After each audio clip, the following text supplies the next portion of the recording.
yesterday we've had the 21 gun salute and the fly past, which is so quick. Yeah, but I need to share with our viewers what happened when the first gun salute, when they started going, the Sally just jumped off her chair. She didn't expect it at that time, but I did warn you. I said as soon as they start the national anthem, they will do the 21 gun salute. It was beautiful. It's just that moment that for the ceremony of the opening of Parliament that happens all the time. Now, after the President had been saluted by the Guard of Honor there in front of the House of Parliament, because this is Parliament today, and they've walked inside, and very soon we'll see the visuals from inside as he gets ready to deliver the State of the Nation address. Ordinarily, Sally, it will be the Speaker of National Assembly, Nosiviwe Mapisa Nqakula, who welcomes everybody and then sets out what is the day's agenda. And for this session of Parliament, there's only one item on the agenda. Historically, it's always been like that. It's the President addressing both.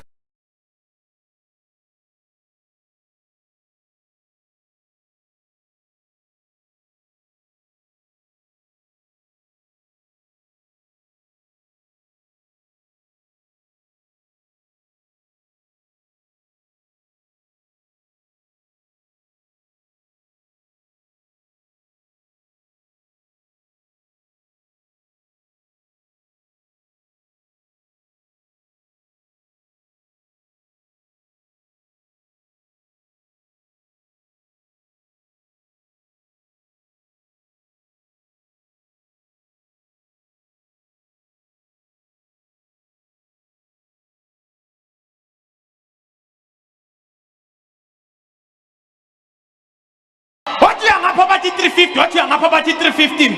What you are poverty 350? What you are poverty 350? Kunilisa nogogo nomkhulu bathi akabuye ngevoto kaMatamela. Inhlathe mentabeni zikhonkotha zikude ziyayisaba misondela. Since 1952 kwelase Soweto baphengo noPiteli ibhodo elincane kwezamabhizinisi. Ngova umuntu wazana ixesha lifikile kaRamaphosa ginqe ezethengwa inkunzi. Ibinda iqhawa liqedwe.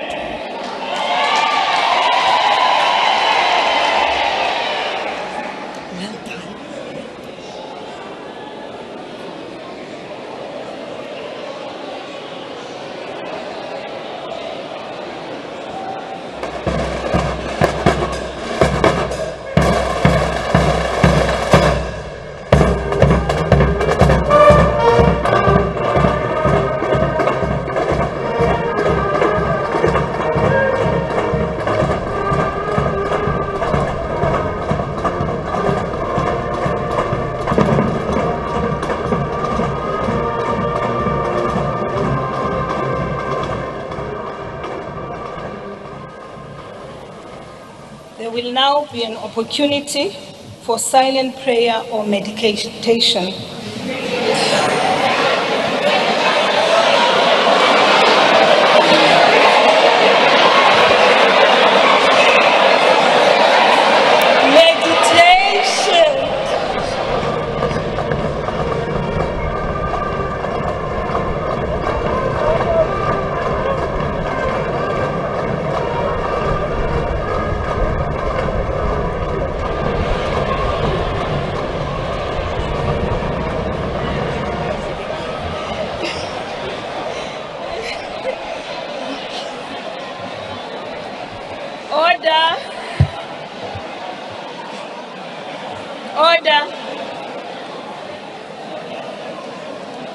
Order, honorable members.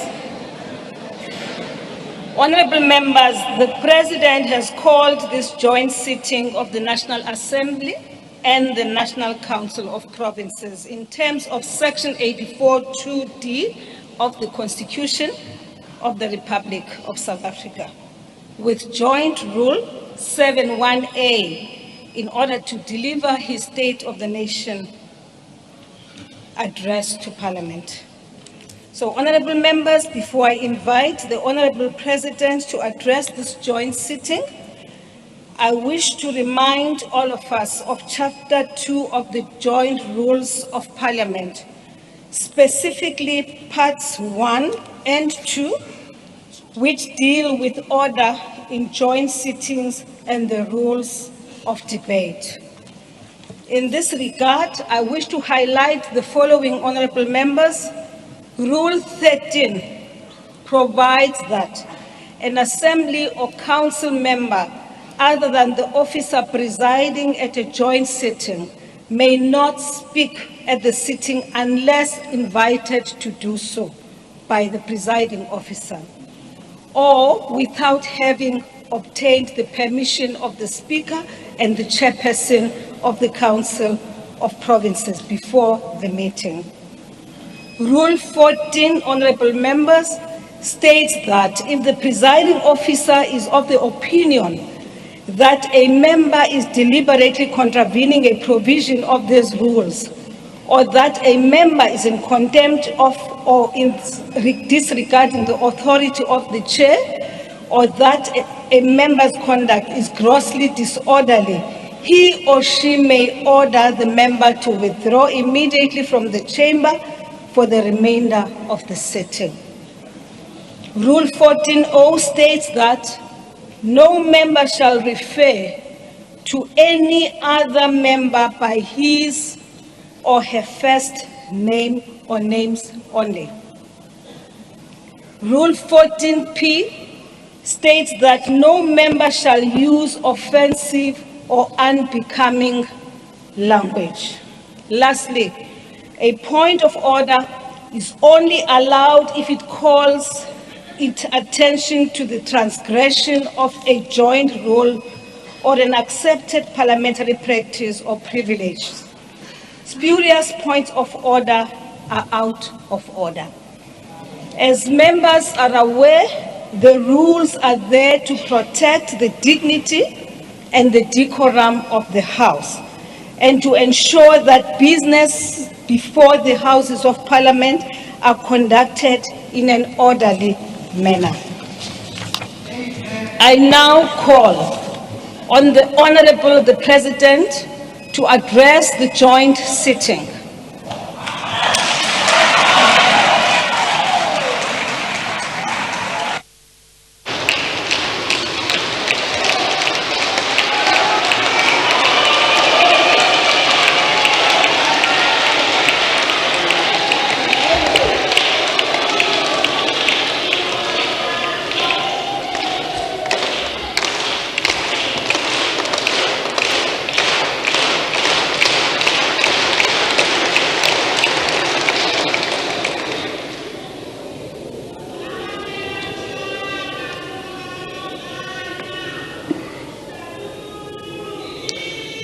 Speaker of the National Assembly,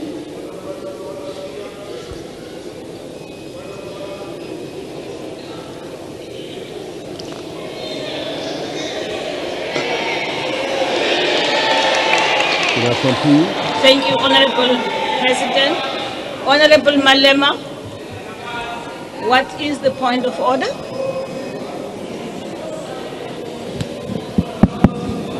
You asked Mr. Ramaphosa to sit down first. I'm standing. No, when a point of order is called, Speaker, the Speaker must sit down. You can't have two speakers standing at the same time. Please follow the procedure. Honorable Malema. I'm rising on Joint Rules 14S, and we can't both stand, Speaker. Honorable Malema, I asked you. You said you have a point of order. Yes. And I said, what is the point of order? And I allowed you to go ahead. But please, Speaker, in terms of procedure, the President must sit down. I will order the President to sit down if I feel it is necessary for him to do so. I will. No, sit down, honorable members. Honorable Speaker, it's not the rules. That's not how it works. Honorable Speaker, I think we are, as honorable members, violating the joint rules of this House by allowing Mr. Ramaphosa to speak here because he has taken this Parliament to court. And by taking this Parliament to court, he has passed a motion of no confidence on this Parliament. And he can't have his cake and still eat it because until the court has resolved on the dispute between us as Parliament and him, he's got no leg to stand before us as a legitimate body to address us. And therefore, I ask that the Speaker should actually declare this meeting closed, because he had no right even to convene us to come here. How can he convene the people that he has taken to court?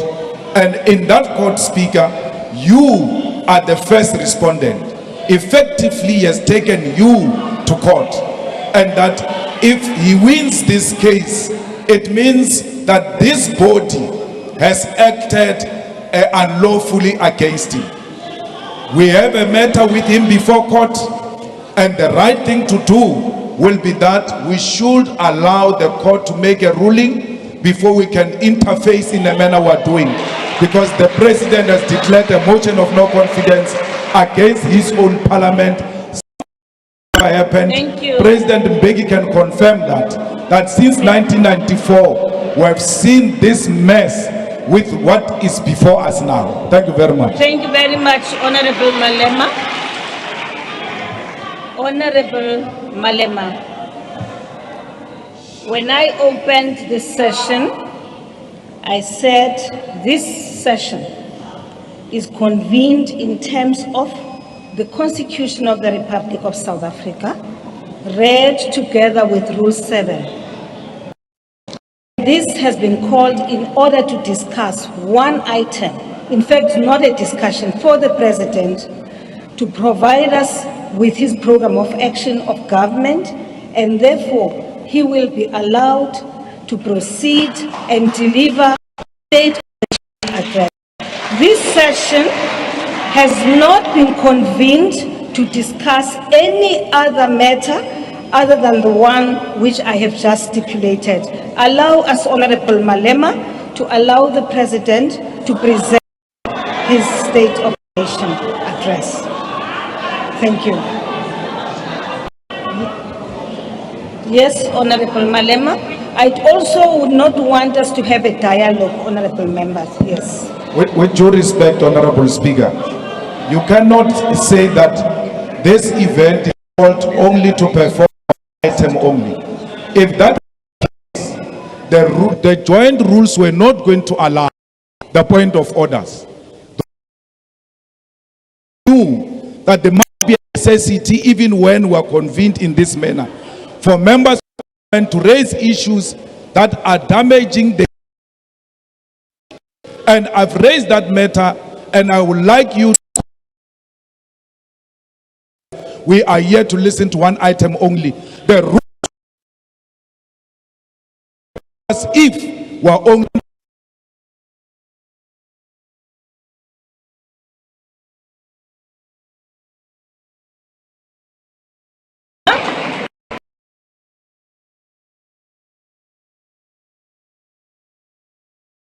Nothing.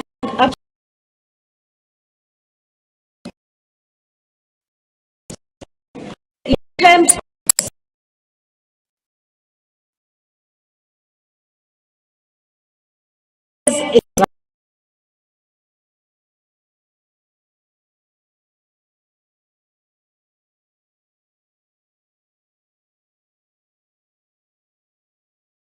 of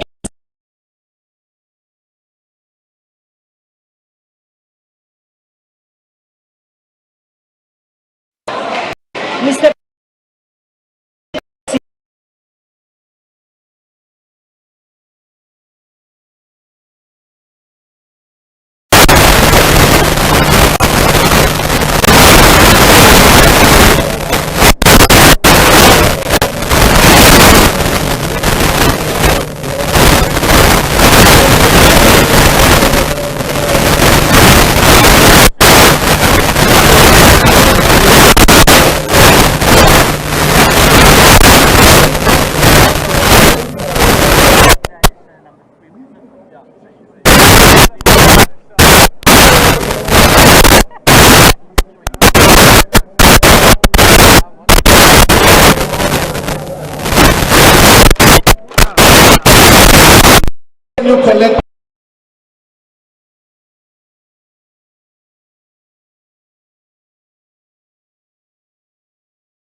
We now proceed with the State of the Nation address.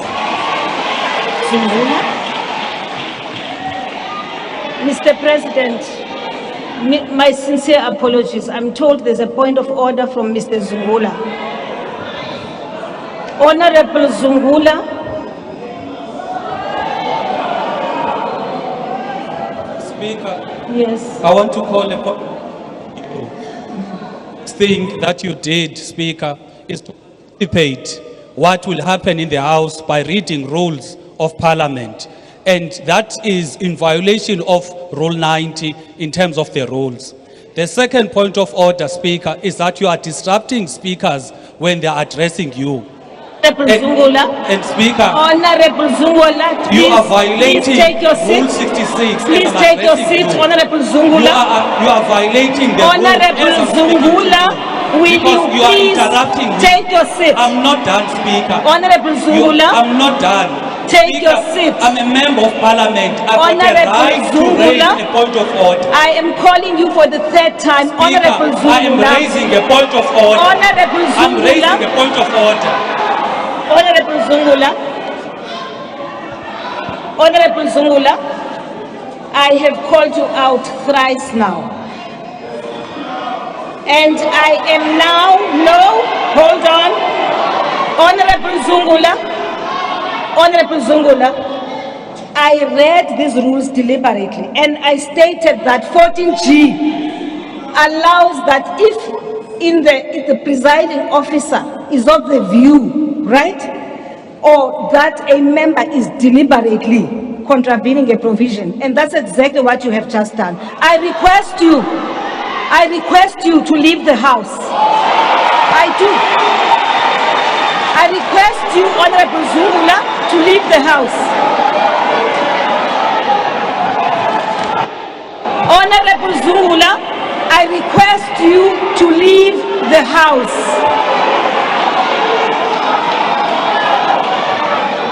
Sergeant in arms, please. Honorable Zungula must leave the House.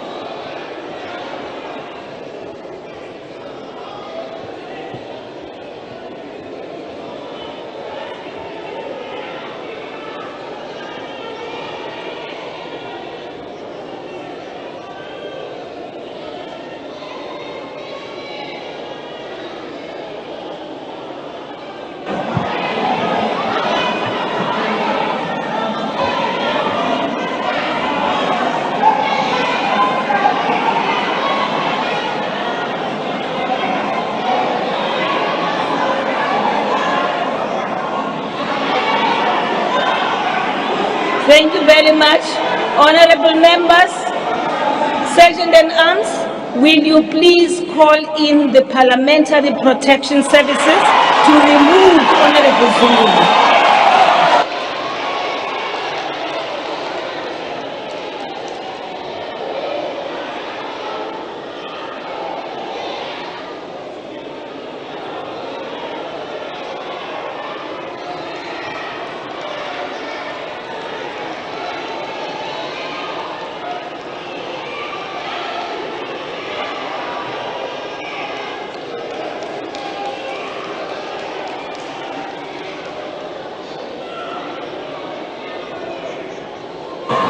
I thank you, honorable members. In fact, honorable members, the reason why I ignored what Honorable Zungula raised, it is because it is not, he quoted a wrong rule. And that's it. This matter is now over. Honorable Zungula is out. Shall we then proceed with the State of the Nation address? Mr. President, you may proceed.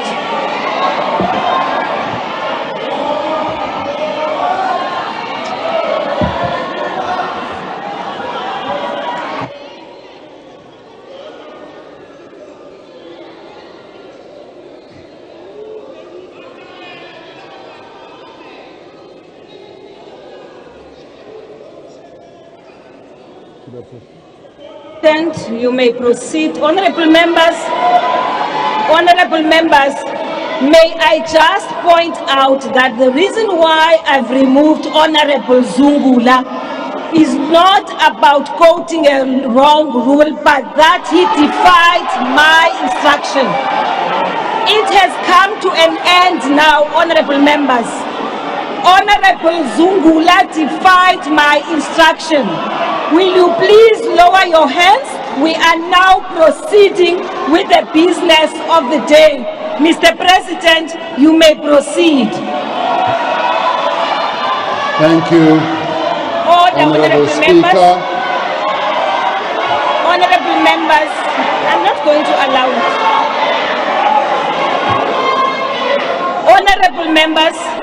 Honorable members, hold on.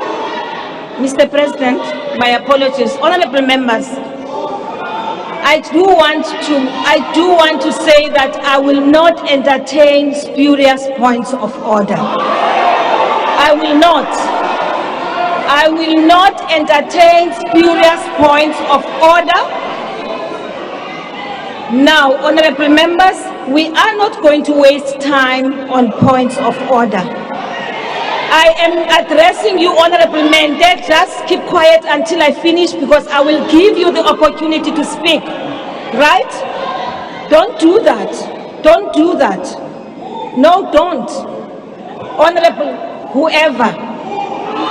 Honorable Tambo, Honorable Pambo, I'm watching you, Honorable Pambo. I am watching you. I am watching you. Honorable Mente.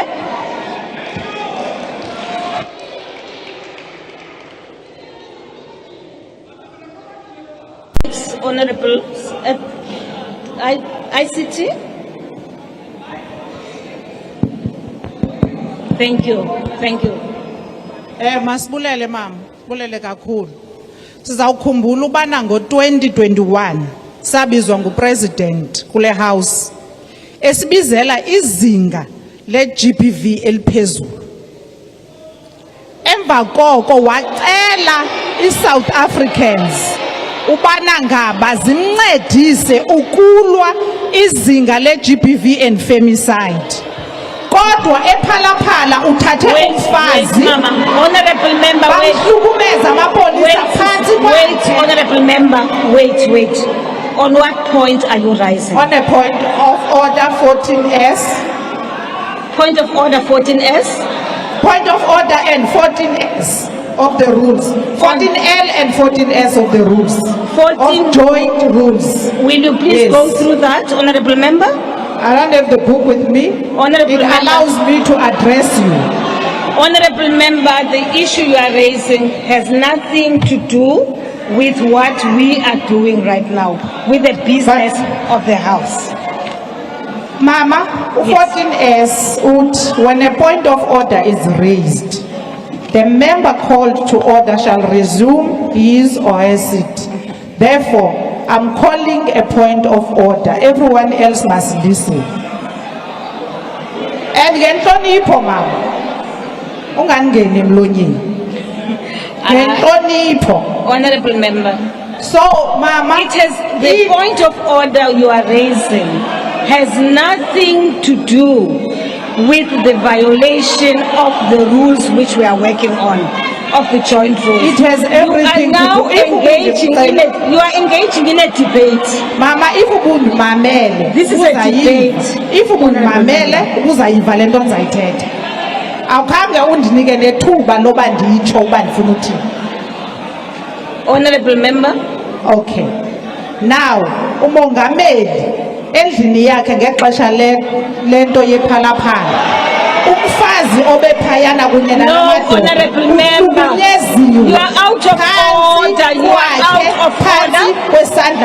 Honorable member, you are out of order. This has nothing to do with the debate. Next week, if you think that you want to raise issues related to GBV, you will have an opportunity to do so. Right now, we are on item 1, and that item is only one only, and that is the State of the Nation address. Honorable members, please allow me to rule that I will not allow any more points of order. unless the point of order, unless I haven't finished, honorable members, unless the point of order is related to the business of the day today, honorable members. Honorable member, we now. Honorable Khatebe.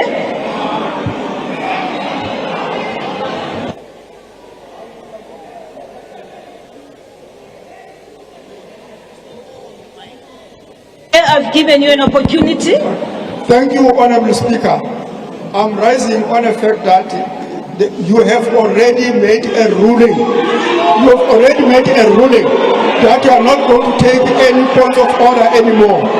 Number two, Honorable Speaker. Number two, we cannot allow people to come and introduce a debate instead of a point of order. I request that the ruling you have made must be respected. Thank you. I thank you, Honorable Khatebe. You are very correct, Honorable Member. Yes, he is. He is.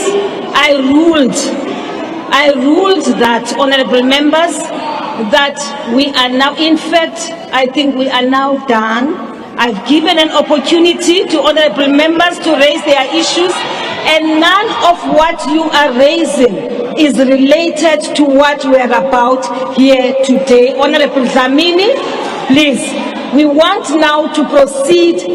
Honorable members, we want to proceed with the business of the House. It is now 20 past, since 20 minutes after, since we started with this. We now proceed, Honorable. Did I recognize him? Honorable Zamin, yes? On what point are you raising? Are you rising?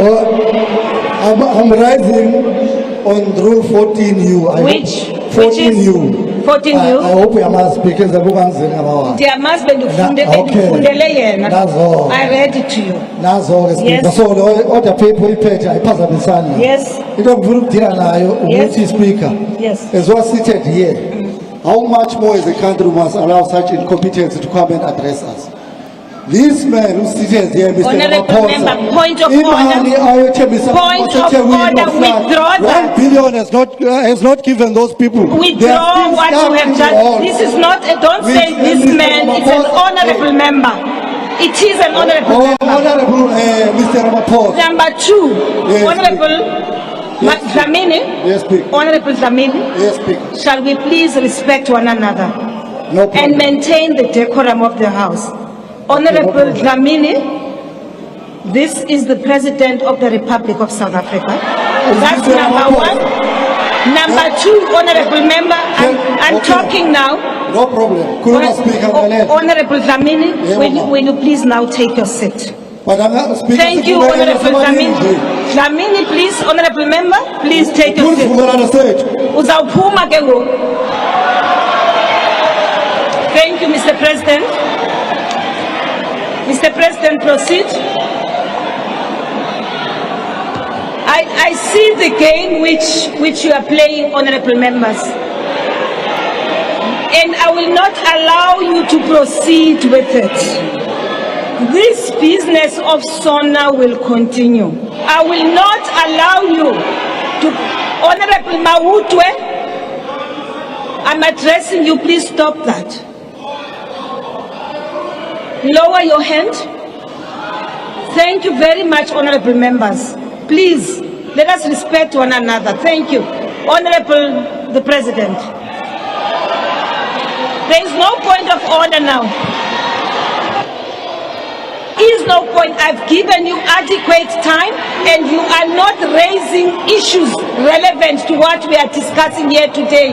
What you have been doing is to raise spurious points of order. I'm not allowing it. Proceed, Mr. President. Proceed. Thank you, Honorable Speaker.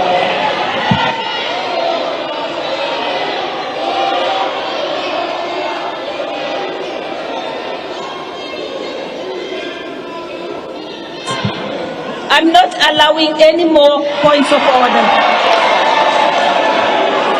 Honorable Malema, I'm not allowing you. Honorable Shivambu, I am not allowing you. Honorable Mautwe, I am not allowing you. Honorable Njozi, I am not allowing you to speak. Honorable Mkalipi, I will not allow you to speak. Honorable Tambo, I will not allow you to speak. Honorable Pambo, I will not allow you to speak. We now proceed with the debate of the House. Take your seat. Take your seat, Honorable Njozi. Take your seat. There's no point of order. Take your seat. There is nothing out of order at all right now.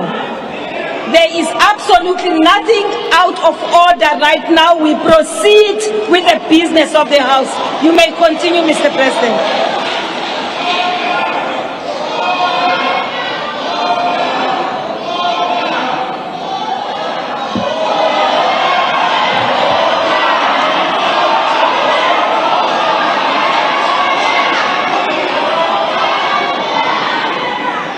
Thank you very much, Honorable Member. Mautwe, Honorable Member, please lower your hand.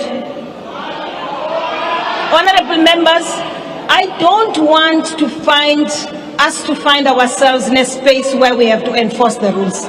We all understand what the rules are. Honorable Tambo, uzawuphuma tata. Very soon you are going to be out. Uzawuphuma. No, man. We can't be disrespected in this way. South Africans would like to listen to the State of the Nation address. What you are doing, honorable members, is disrespecting not this assembly, but you are disrespecting all South Africans. I will not allow any more points of order. I have ruled and I am not going back on that one.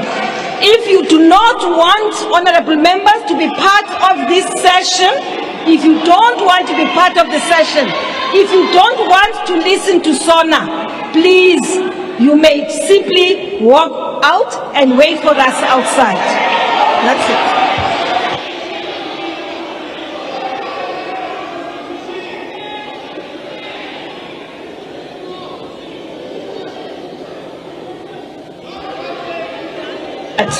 I'm done with that, honorable members.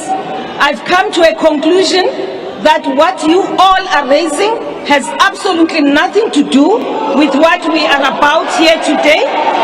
I have, honorable members, decided that you should refrain, as I have said earlier on, from raising spurious points of order. I have, honorable members, I've allowed you to express yourselves believing that the points of order you are raising, which are a privilege, by the way, you are unable to say exactly what it is that you want raised. And therefore, we have now closed the part that deals with points of order. I thank you, honorable members. Proceed, Mr. President, and I am sorry for keeping you standing.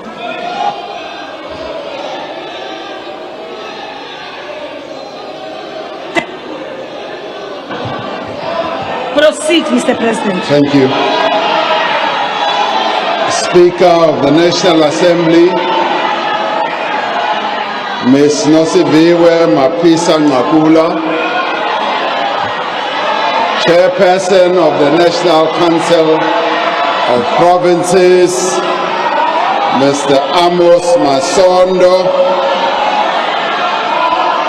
Deputy President of the Republic of South Africa, honorable members, Mr. David Mabuza.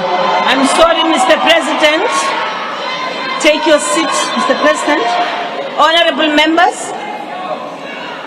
seeing that you are determined to ensure that we do not proceed with this sitting, once more I request you, those of you who do not want to be part of these proceedings today, should actually leave the House. If not, honorable members, because what is happening now is that you are actually obstructing and you are interfering as the President is present. I'm not going to allow you to raise a point of order because I have closed the points of order, right? Now, honorable members, I request you for the last time now, please, honorable members, will you please, all those of you who continue to say point of order, and I can point all of you. Now, there will be no point of order, and there will be no one who says point of order as the president now is addressing. I've given you an opportunity, I've given you ample time, and none of you have raised an issue related to what we are about here today. All that you are raising is an issue which has nothing to do with the State of the Nation address. The issue which you are raising is an issue which you will have a right to raise when you are engaging in your debates next week. Honorable members, I've closed it. I've closed it. I've closed it, honorable members. Honorable members, it is over. It can't continue. Thank you. Mr. President, you may continue.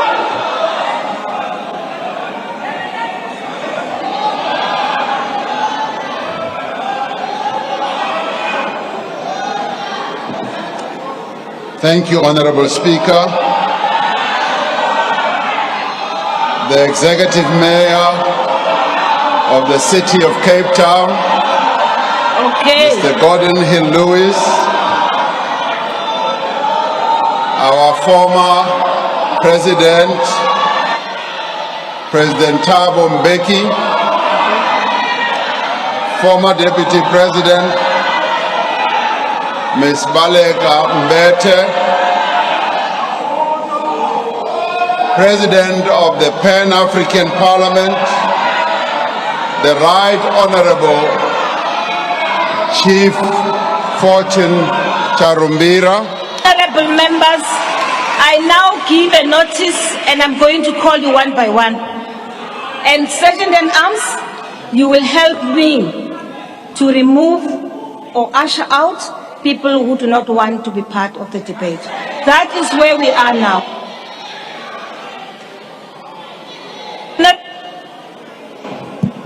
Honorable Shivambo, Honorable Malema, Honorable Mente, Honorable Mawutwe, Honorable Dlamini, Honorable Njozi.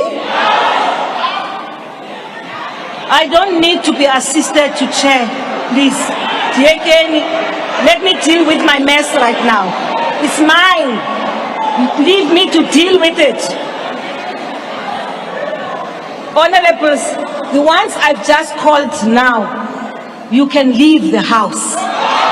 Now. Sergeant in Arms, leave the house.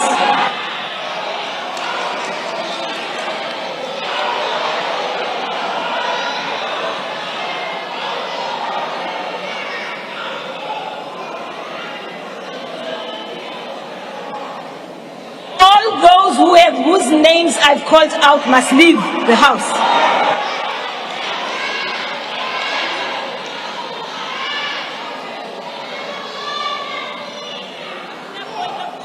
There's no point of order. Lower that hand.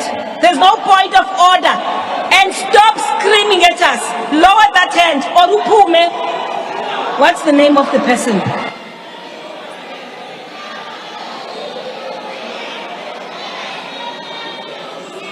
Members, you are refusing to leave the house.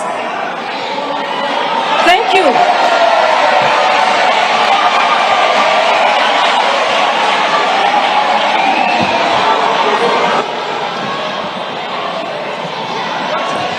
I now suspend the proceedings.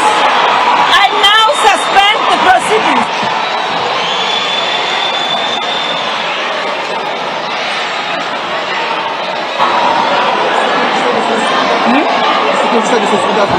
Security services, you may intervene. Security services of the Republic of South Africa, you now come into the chamber and remove the members. The business is suspended for the next 10 minutes.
All right, so what we're seeing here is a 10-minute suspension, this after quite a dramatic moment.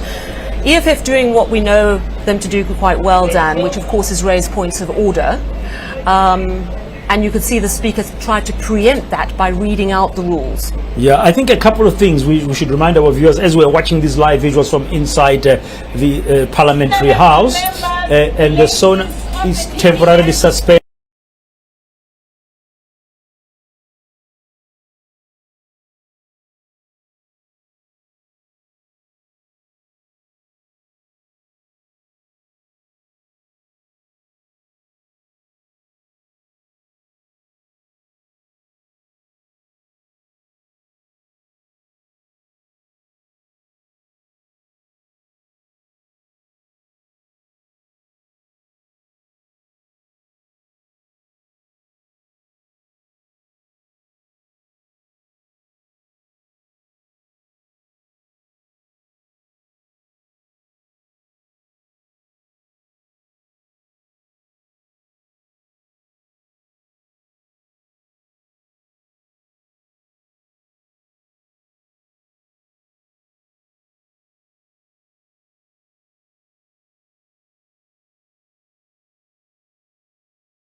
Thank you very much. Honorable members, I want to start by apologizing to all of you for what has just happened.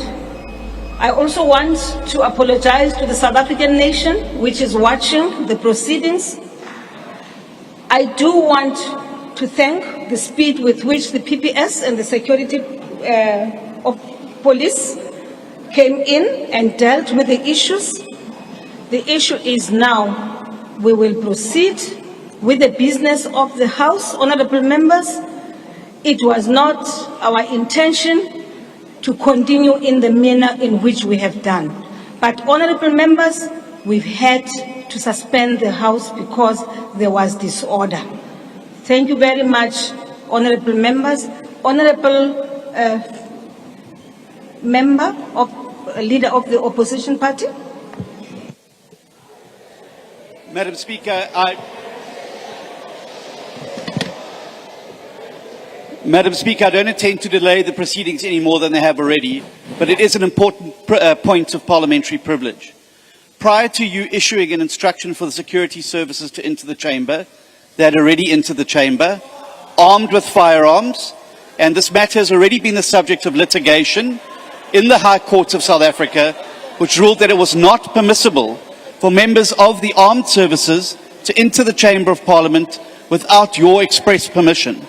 That was not the case in the sequence of events. I'm not asking you to make a ruling now, however I am asking you to examine the footage and for you to ensure that in future the rules of Parliament are upheld and that members of this House are not intimidated by an uninvited insurgence of the security services into the chamber.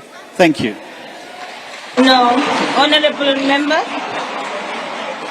may I just draw your attention to this. First,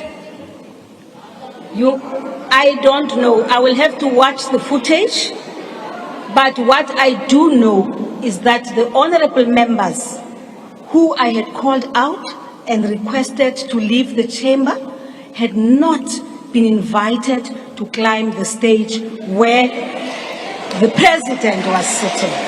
That I must say, rules or no rules. Here was a situation, my common sense tells me that a president is sitting here and is addressing, and I ask people politely to leave the house, and instead of leaving the house, they climb the stage. It immediately threatens the security of the principal. And I want to request us, honorable leader of the opposition that this should not be a matter now that delays the proceedings anymore. Anything else now, we will have to go back to the Hansard and go to the recordings and observe for ourselves, both you and us from our side.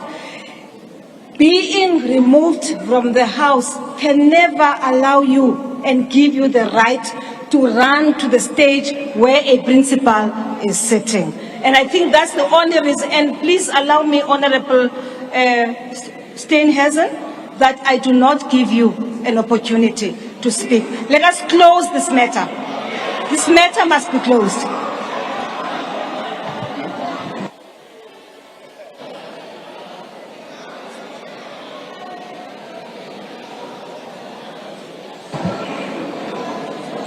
You see, Honorable Member, there's a rule here which says, in the event of violence or a reasonable prospect of violence or serious disruption of the sitting as a result of a member's resistance to be removed, right? Now, the presiding officer may suspend the proceedings. And that is the basis on which I suspended okay, I see you disagree, and I will allow you once, and you, hold on, honorable members, I know you know the rules, you understand. I have a reason for doing this right now. Honorable Steenhuisen. I apologize, Mr. President, for delaying you further than you've been delayed already. But this is an important point, and it's important for our Parliament. Madam Speaker, at that stage that the security services rushed in, there was at that stage no threat to life or limb. Furthermore, they can only enter the chamber upon your invitation. That was not the case. They entered the chamber prior to you saying, I invite the security services in to stabilize the situation. It is a very important point for you as a presiding officer to protect our Parliament from incursion from forces that account to the executive. And it's a parliamentary point, and I'm happy to take it to the Rules Committee with you, but I want it on the record that we are not going to let this matter lie here. It is an important point to prevent the intimidation of members of Parliament by members of the security services who account to a minister who sits on these benches. Thank you. I thank you, Honorable Oosthuizen, and I have noted the points you have raised. Please allow me to proceed with the sitting, Honorable members. Honorable Groenewald. Thank you, Honourable Speaker. Unfortunately, I differ from my colleague, Honourable Steenhuisen. Maybe he doesn't understand the work and the job of the Presidential Guard. The EFF made a mistake to get onto this stage and make a threat to the President. I want to congratulate the Presidential Guard for what they did. I thank you, Honorable Singh. Thank you, Honorable Speaker. Honorable Speaker, I think you have made a ruling on this matter. The matter was raised by the Honorable Leader of the official opposition. You did say that you will investigate this matter, look at Hansard and everything else, and I think we should leave it at that and proceed. South Africans are waiting to hear what solutions the President is going to offer to many crises that they are facing at this moment in time. And we should have the courtesy to allow the President to proceed so that we can respond next week. Thank you, Honourable Speaker. I thank you, Honourable Singh. Thank you very much, Honourable members of the opposition. Thanks to all of you. You've made your point, and we now have come to an end with regards to the points of order. I've allowed people to express themselves. We are now proceeding with the business of the State of the Nation address. Proceed, Mr. President.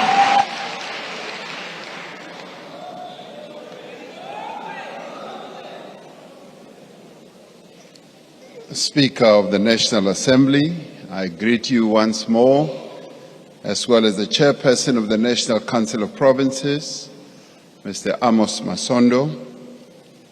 I also extend my greetings to Deputy President of the Republic, David Dabe de Mabuza, the Executive Mayor of the City of Cape Town, Mr. Gordon Hill Lewis, former President Thabo Mbeki, former Deputy President Balega Mbete, President of the Pan-African Parliament, the Right Honorable Chief Fortune Charumbira, the Chief Justice of the Republic, Justice Raymond Zondo, and members of the judiciary, premiers here present, mayors, heads of institutions supporting democracy, Deputy President of the governing party, Mr. Paul Mashatile, and leaders of other parties, members of Parliament, Chief of the South African National Defence Force, Commissioner of the South African Police Service, Commissioner of the South African Revenue Service, fellow South Africans. It is indeed a great honor for me, despite what happened earlier, to stand before you this evening to present the State of the Nation.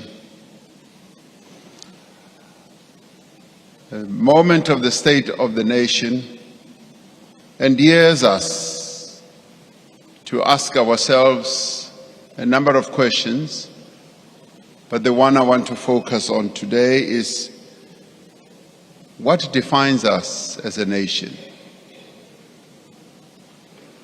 We are not a nation defined by the oceans and the rivers that form the boundaries of our land. We are not defined by the minerals under our earth or the spectacular landscape above it. We are not even defined by the languages and the cultures that we have as a people, or by the songs that we sing, or even by the work that we do. We are, at our most essential, a nation defined by hope and resilience. It was hope that sustained us during the struggle for freedom, and it is hope that swells our sails as we steer our country out of turbulent waters to calmer seas. Even in these trying times, it is hope that should sustain us and fuel our determination to overcome even the greatest of difficulties, and difficulties we have by the ton. Just 3 years ago, our country was devastated by the worst global pandemic in living memory. Thousands of lives were lost. Companies that employ many of our people closed, and jobs were lost.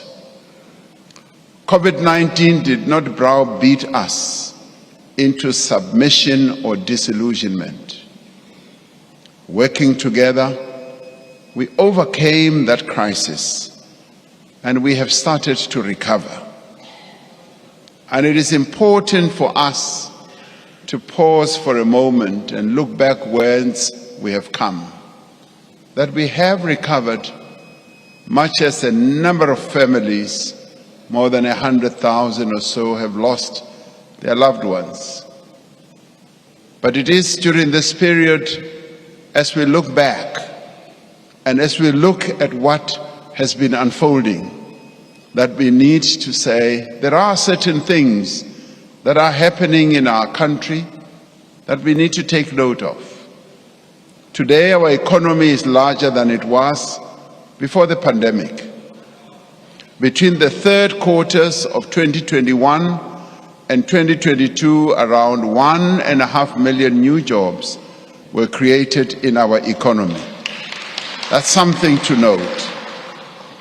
The presidential employment stimulus has provided work and livelihood opportunities to more than 1 million people who did not work.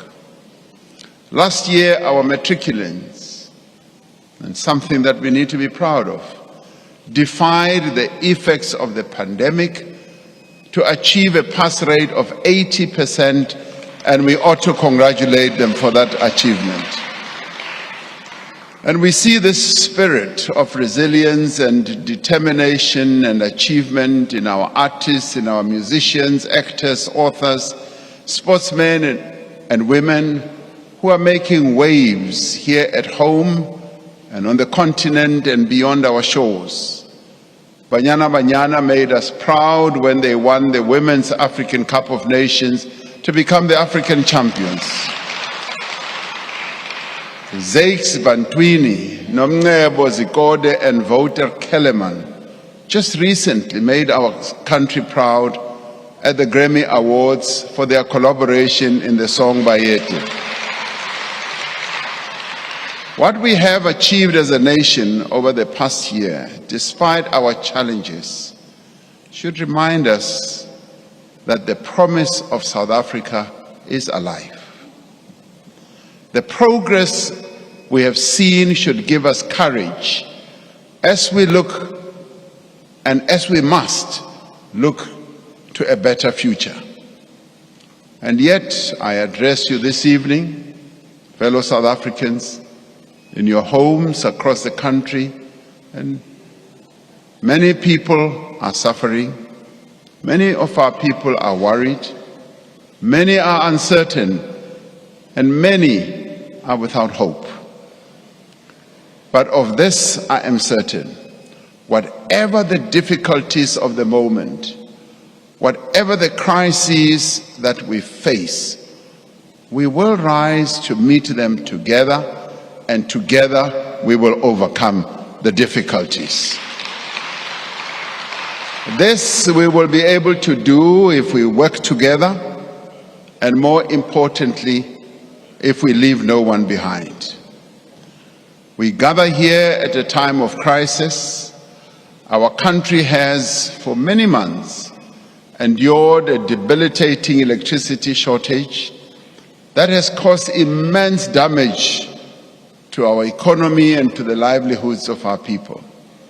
And for 2 years before that, our society, as I said, was devastated by COVID-19 that caused great loss of life and much hardship.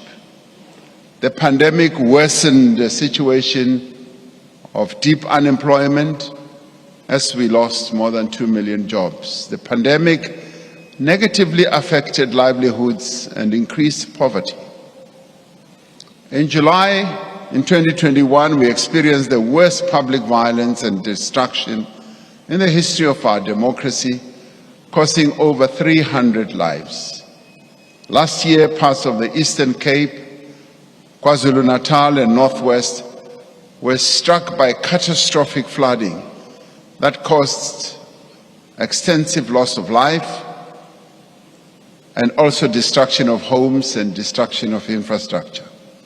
And now persistent load shedding is impeding our recovery from the effects of all these events.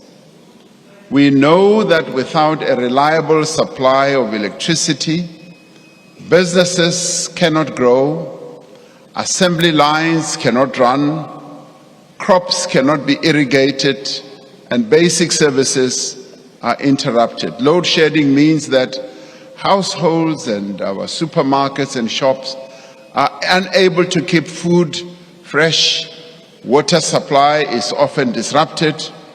Traffic lights do not work. Streets are not lit at night. Without a reliable supply of electricity, our efforts to grow an inclusive economy that creates jobs and reduces poverty will not succeed.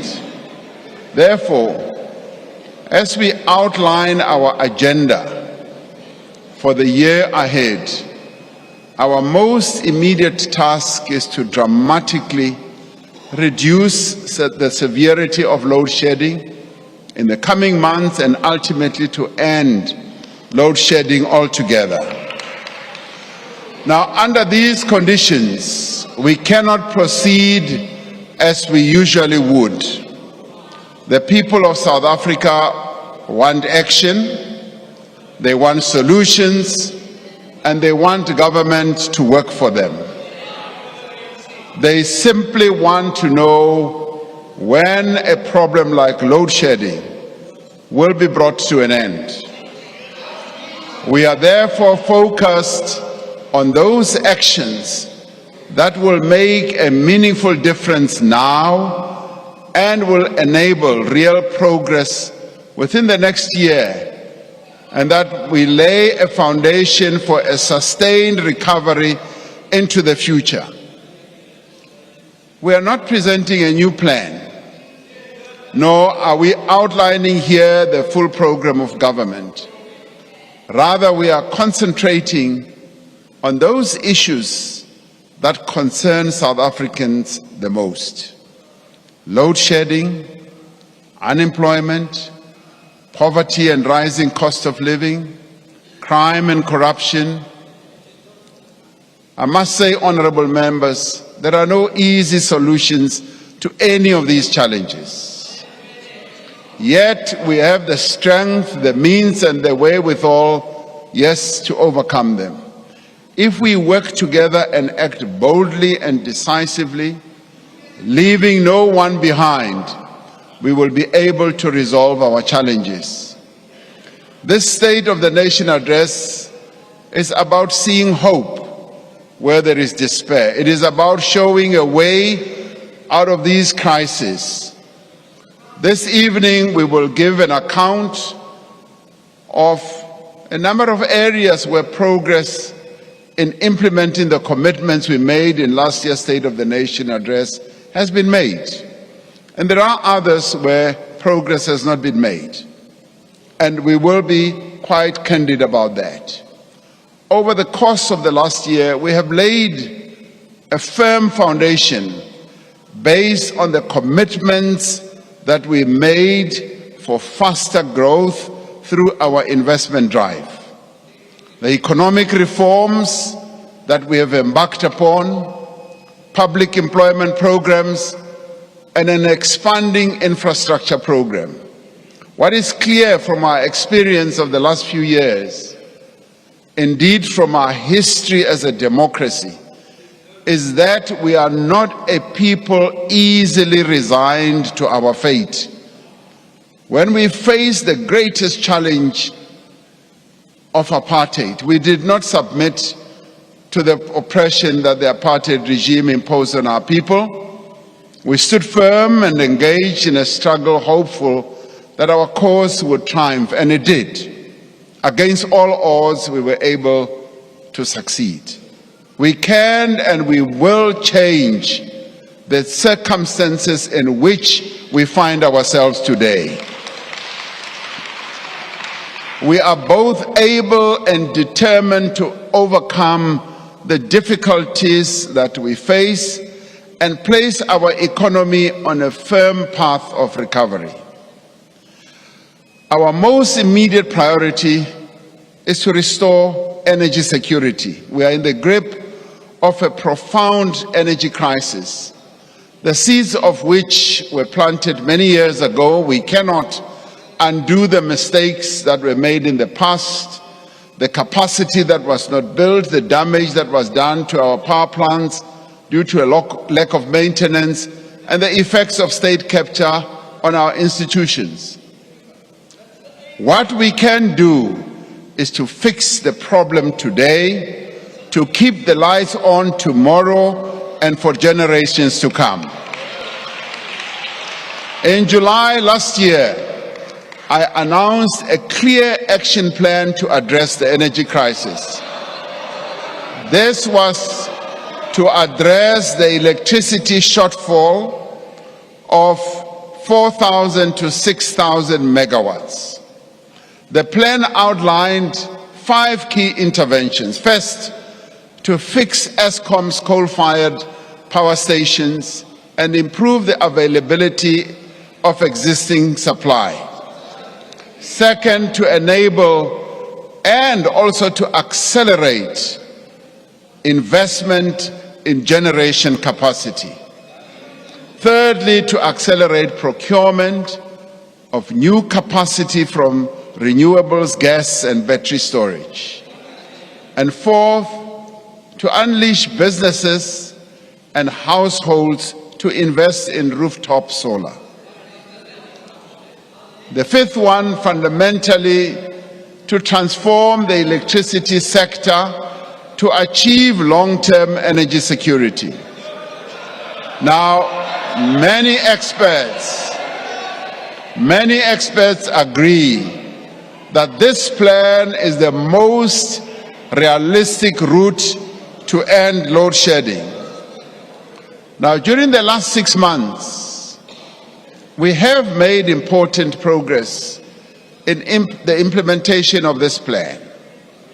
We have taken steps to improve the performance of Eskom's existing power stations so that the coal-fired power stations that provide 80% of our electricity produce the amount of electricity for which they were designed.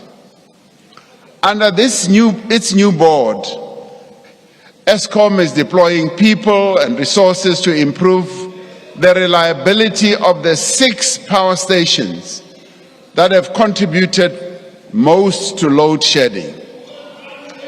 Eskom is urgently fast-tracking the construction of a temporary solution to bring back 3 units at Kusile Power Station following the collapse of the chimney or the flue last year, while simultaneously repairing the permanent structure.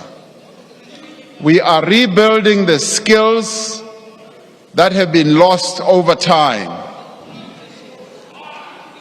And we have already recruited a number of skilled personnel to senior levels to be deployed at underperforming power stations.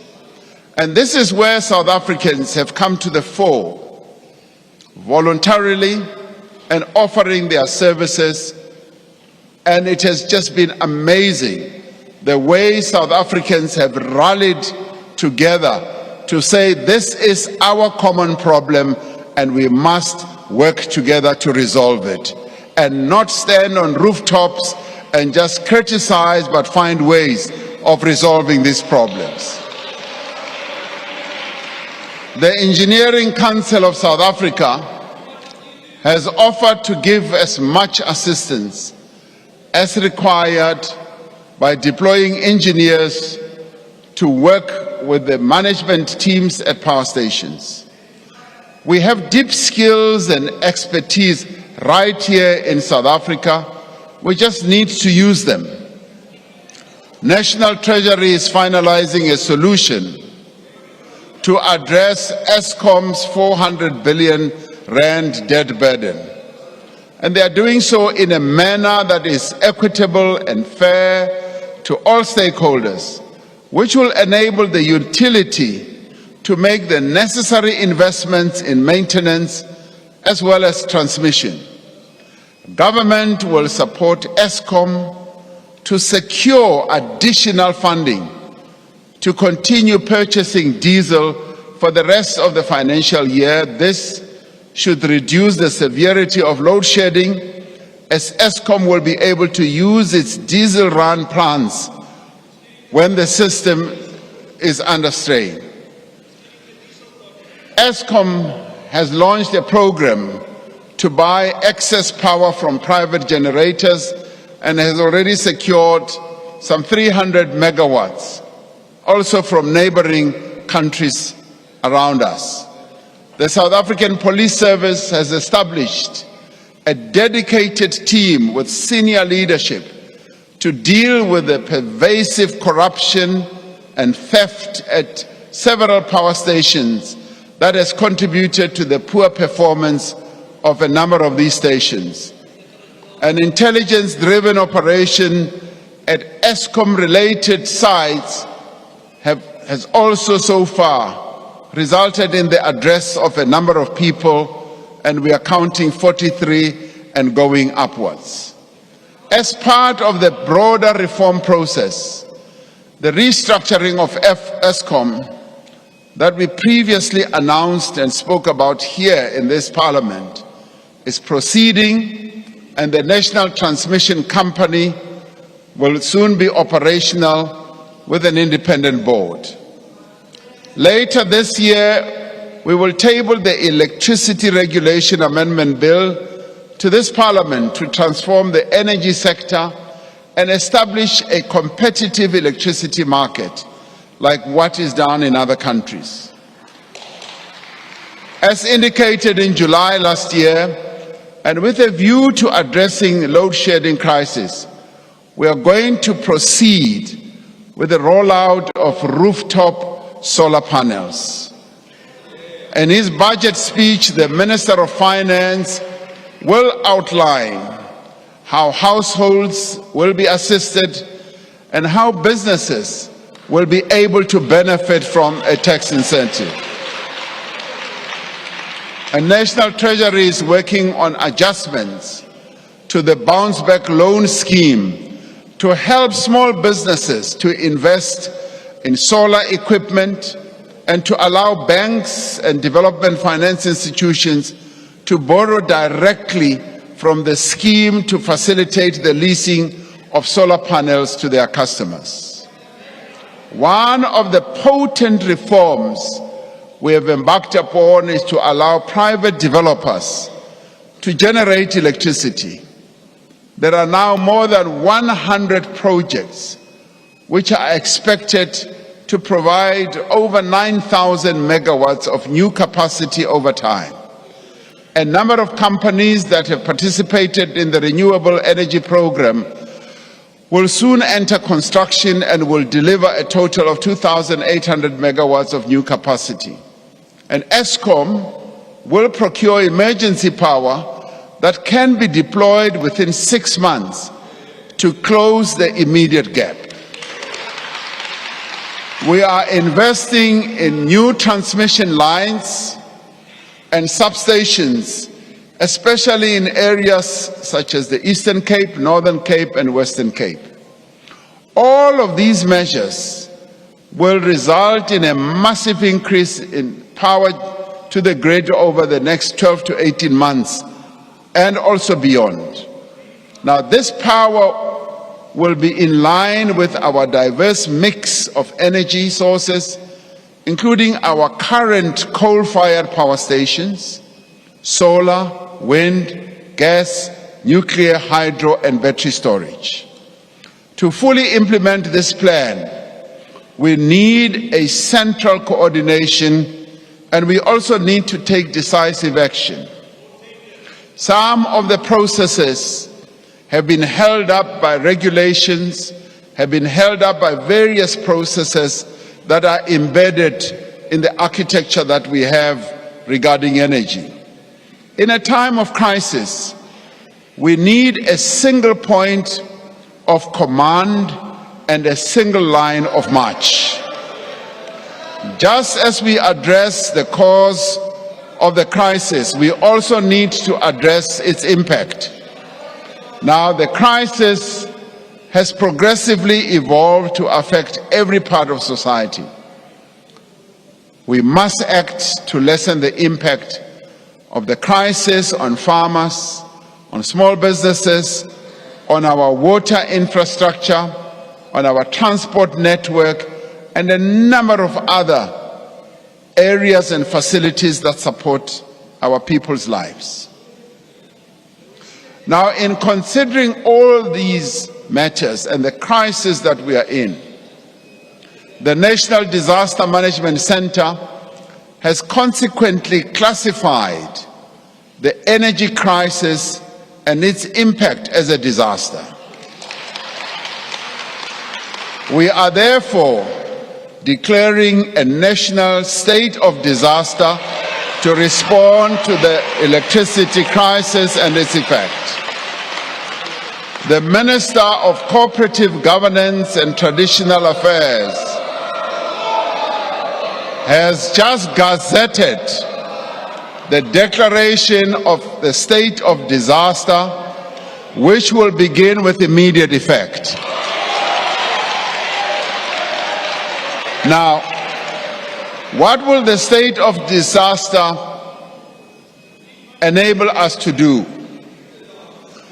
It will enable us to provide practical measures that we need to take to support businesses, a number of businesses, for instance, in food production, storage, retail supply chains, including for the rollout of generators and solar panels and uninterrupted power supply.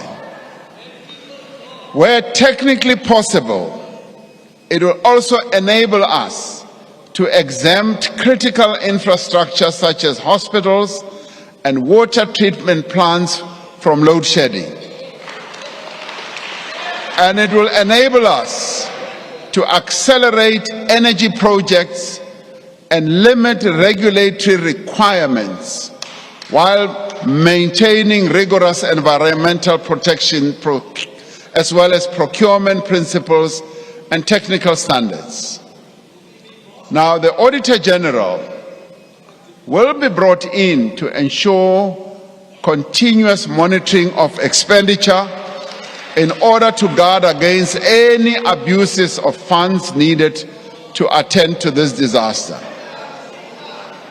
Now, to deal more effectively and urgently with the challenges that confront us, I will appoint a Minister of Electricity in the Presidency to assume full responsibility for overseeing all aspects of the electricity crisis response.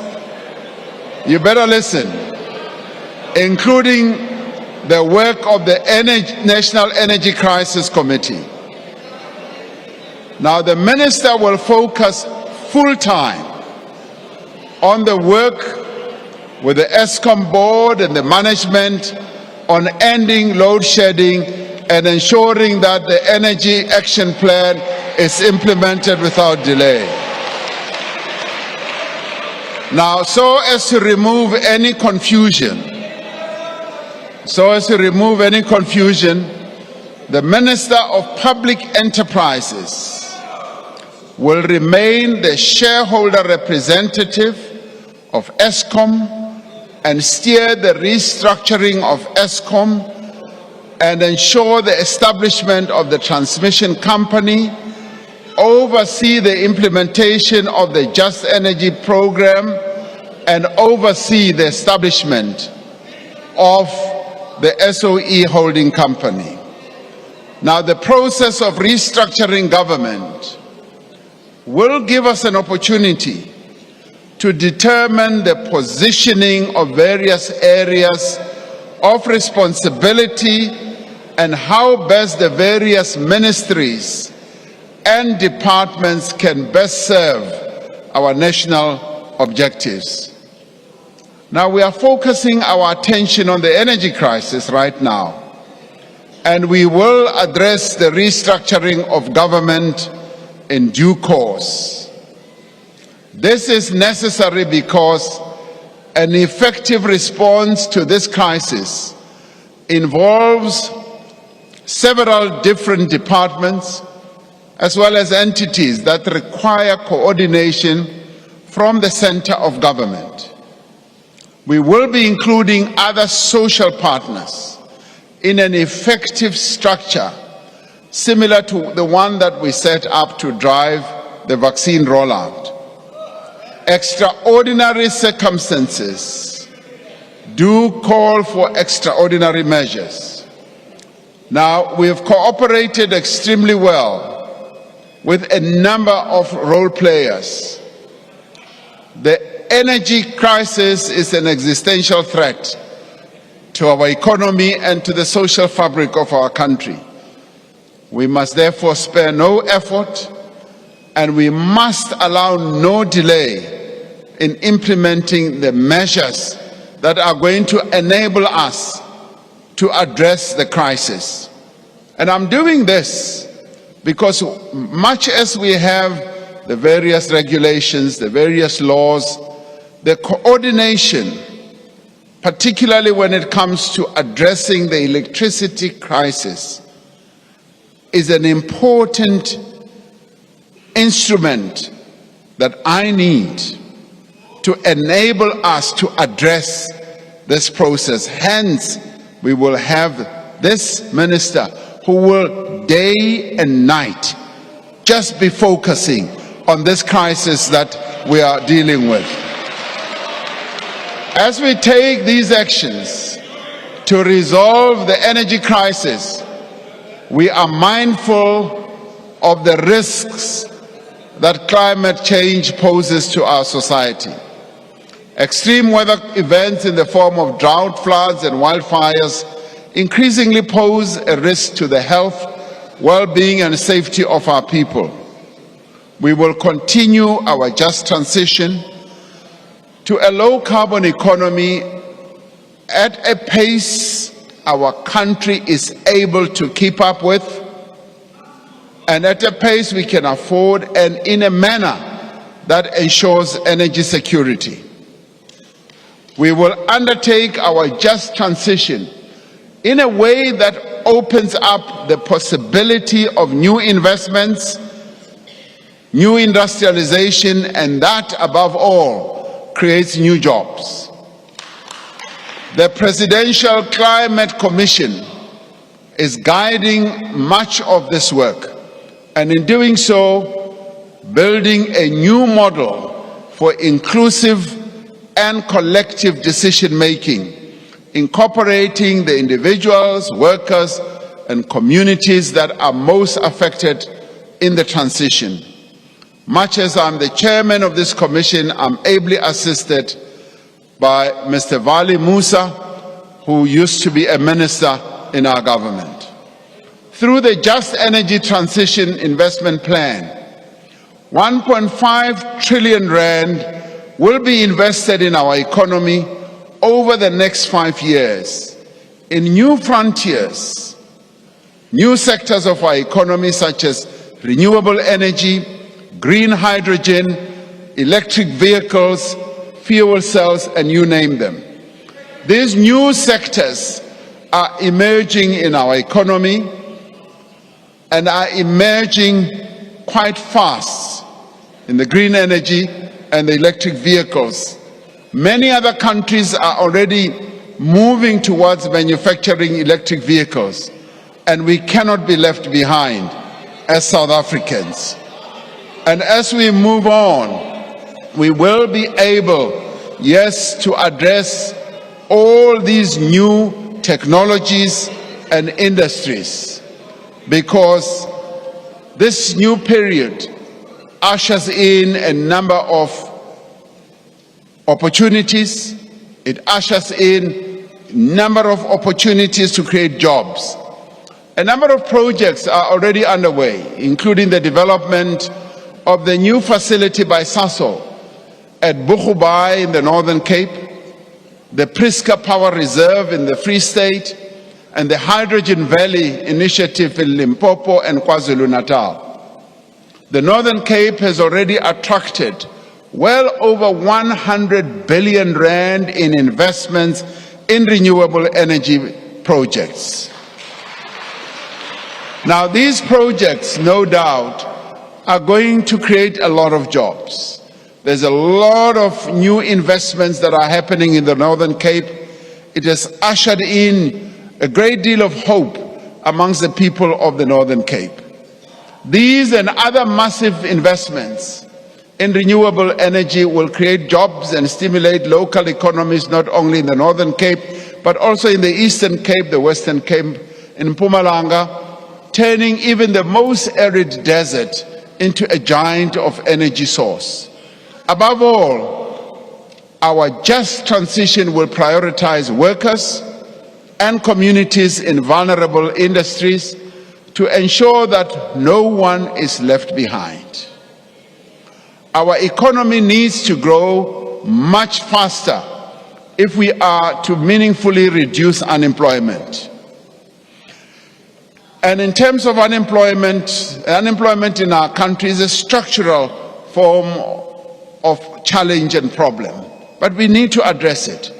In the State of the Nation address last year, we spoke of our intention to forge a comprehensive social compact that would join all social partners in a common program to rebuild our economy and to enable higher growth. But I must say tonight that we have not been able to conclude a comprehensive social compact in the time frame we had envisaged, because a number of new circumstances emerged that made it difficult for social partners to forge a consensus. But the good thing is, the social partners have expressed their intention, and I've been talking to them up till just yesterday. Both labor, business, and community, they have expressed a clear intention to conclude a social compact and have continued to work on a framework to enable joint action in key areas such as energy, transport, logistics, employment creation, and skills development. I have no reason to doubt the commitment that they have expressed to me. They have also identified a number of areas in terms of localization, social protection, crime and corruption. While we remain committed to forging a new consensus amongst all sectors of our society, we have also undertaken practical collaborations in specific areas. Let me say, it is not like processes of consensus building have not been going on. They have. A number of other compacts have been concluded amongst our social partners.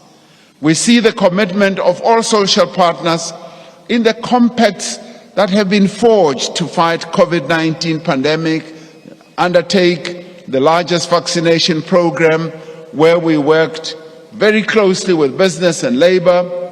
We have seen it in initiatives like the Solidarity Fund that mobilize society, that mobilize citizen activism and funding to achieve common goals, and in partnership to end gender-based violence and femicide, and also to respond to the effects of climate change. We have seen the benefits of this approach to promote investment and to develop master plans in sectors of the economy such as automotives, clothing and textiles. Many of us will remember that clothing and textiles had almost been wiped out in our country. Social partners got together and decided that we've got to save our clothing and textile industry. We've seen them work together in poultry, in sugar, agriculture, and global business services. The master plans that have been concluded are supporting the revival of various sectors of our economy. They're also bringing about investment by the private sector and yielding new jobs and supporting livelihoods. We are pleased that the social partners, particularly business, has been providing support to implement the Energy Action Plan in the spirit of social compacting. Similarly, we have developed a close working relationship with both labor and community-based organizations in supporting other aspects of the energy crisis response. Just as energy is essential for economic growth, so is another important area of South African life, a reliable water supply and efficient transport and road infrastructure system. Our rail network has suffered from many years of underinvestment. It has suffered from lack of maintenance. It has also suffered from criminal activity and inefficiency. Now, to address this, last year we adopted the National Rail Policy to guide the modernization and reform of the rail sector, providing, amongst other things, for third-party access to our rail network. Those who have money, that they should come and participate without diluting the important role that is played by government. We are working across government to develop a Transnet roadmap that will translate our policy commitments into reality, including the restructuring of the Transnet freight rail to create a separate infrastructure manager to the rail network by October of this year. Transnet and private sector companies will conclude partnerships at the Durban and Ngqura container terminals to enable new investment in our ports and improve their efficiency. Now, this will help our ports to regain their global position as some of the most efficient ports once again. There has been great success, for instance, in repositioning Port Elizabeth Automotive Terminal, which has more than doubled its capacity and has already seen an increase in exports. Many more vehicles destined for overseas markets are rolling off the Port Elizabeth Automotive Terminal. Transnet is also rehabilitating its idle locomotives and expanding its fleet. And soon there will be a solution to the challenge that, yes, we've been facing with regard to getting our locomotives to move once again. We have faced challenges in the transportation of commuters on passenger rail, and this has been raised sharply by trade unions with us who represent the working people of our country. Now, following the restructuring that is underway in PRASA, 13 commuter rail lines have been reopened, significantly reducing the cost of travel for many workers. The reliable supply of water is essential for the well-being of people and the growth of our economy. As I drink my water now. Now, to ensure water security now and into the future, the Department of Water and Sanitation is leading the process of investing in major infrastructure projects across the country. And the Water Department, the Water Ministry, has a deep knowledge of the water network throughout our country. And they've already made out plans for various water systems in our country and what we need to do. Now, after being delayed for several years, full-scale construction works for the Lesotho Highlands Phase 2 project will commence this year. I will be going to Lesotho with the Prime Minister of Lesotho to go and see the works that are underway. The Lesotho Highlands project is critical for ensuring security of water supply to Gauteng, Free State, Mpumalanga, Northwest, as well as the Northern Cape. Several decades after it was first proposed, and 9 years after a sword-turning ceremony was held, the first phase of Umzimvubu water project will start this year, the very coming financial year, which starts this very year. Now, this phase, which involves construction of the Ntabelanga Dam, irrigation infrastructure, and the distribution of water to surrounding communities, will be financed by government. The next phase to be constructed will be the Lelani Dam, which will include a hydropower station. Major projects to increase the capacity of the Clan William Dam, the Hazelmere Dam, the Tzanini Dam, will improve the supply of water to the West Coast, eThekwini, and the eastern part of. And we were able to see the first flow of water, and I have insisted that that project must be completed and the people around the Giyani villages must get their water. Last year, we announced a comprehensive turnaround plan to streamline the process for water use license applications, which is vital to enable greater investment. Since then, we have cleared the backlog of water use licenses and reduced the turnaround time for applications to 90 days. Now, we did identify this as one of the reform processes that we spoke about here. And that has now been reduced. Number of people used to wait up to 3 years just to get a water license. It's now been reduced to 90 days. Our infrastructure build program is gaining pace through the work of the Infrastructure Fund and Infrastructure South Africa, which has been established to support strategic infrastructure projects. One of the greatest obstacles to infrastructure investment is the lack of technical skills, project management capacity. And we have found this weakness across all of government. And to fix this Infrastructure South Africa has been allocated 600 million rand for project preparation, specifically in rural and under-resourced areas. The support and planning mechanisms that we have put in place over several years are now starting to bear fruit in increased public investment in infrastructure. By January this year, projects that are worth 232 billion rand were under construction, and projects worth nearly 4 billion rand have been completed.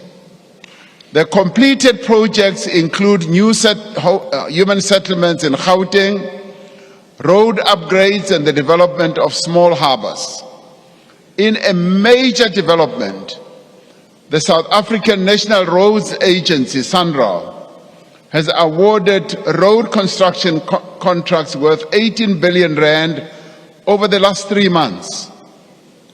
Now, this is where we begin to see real movement, and this is where construction companies begin to see real contracts being awarded.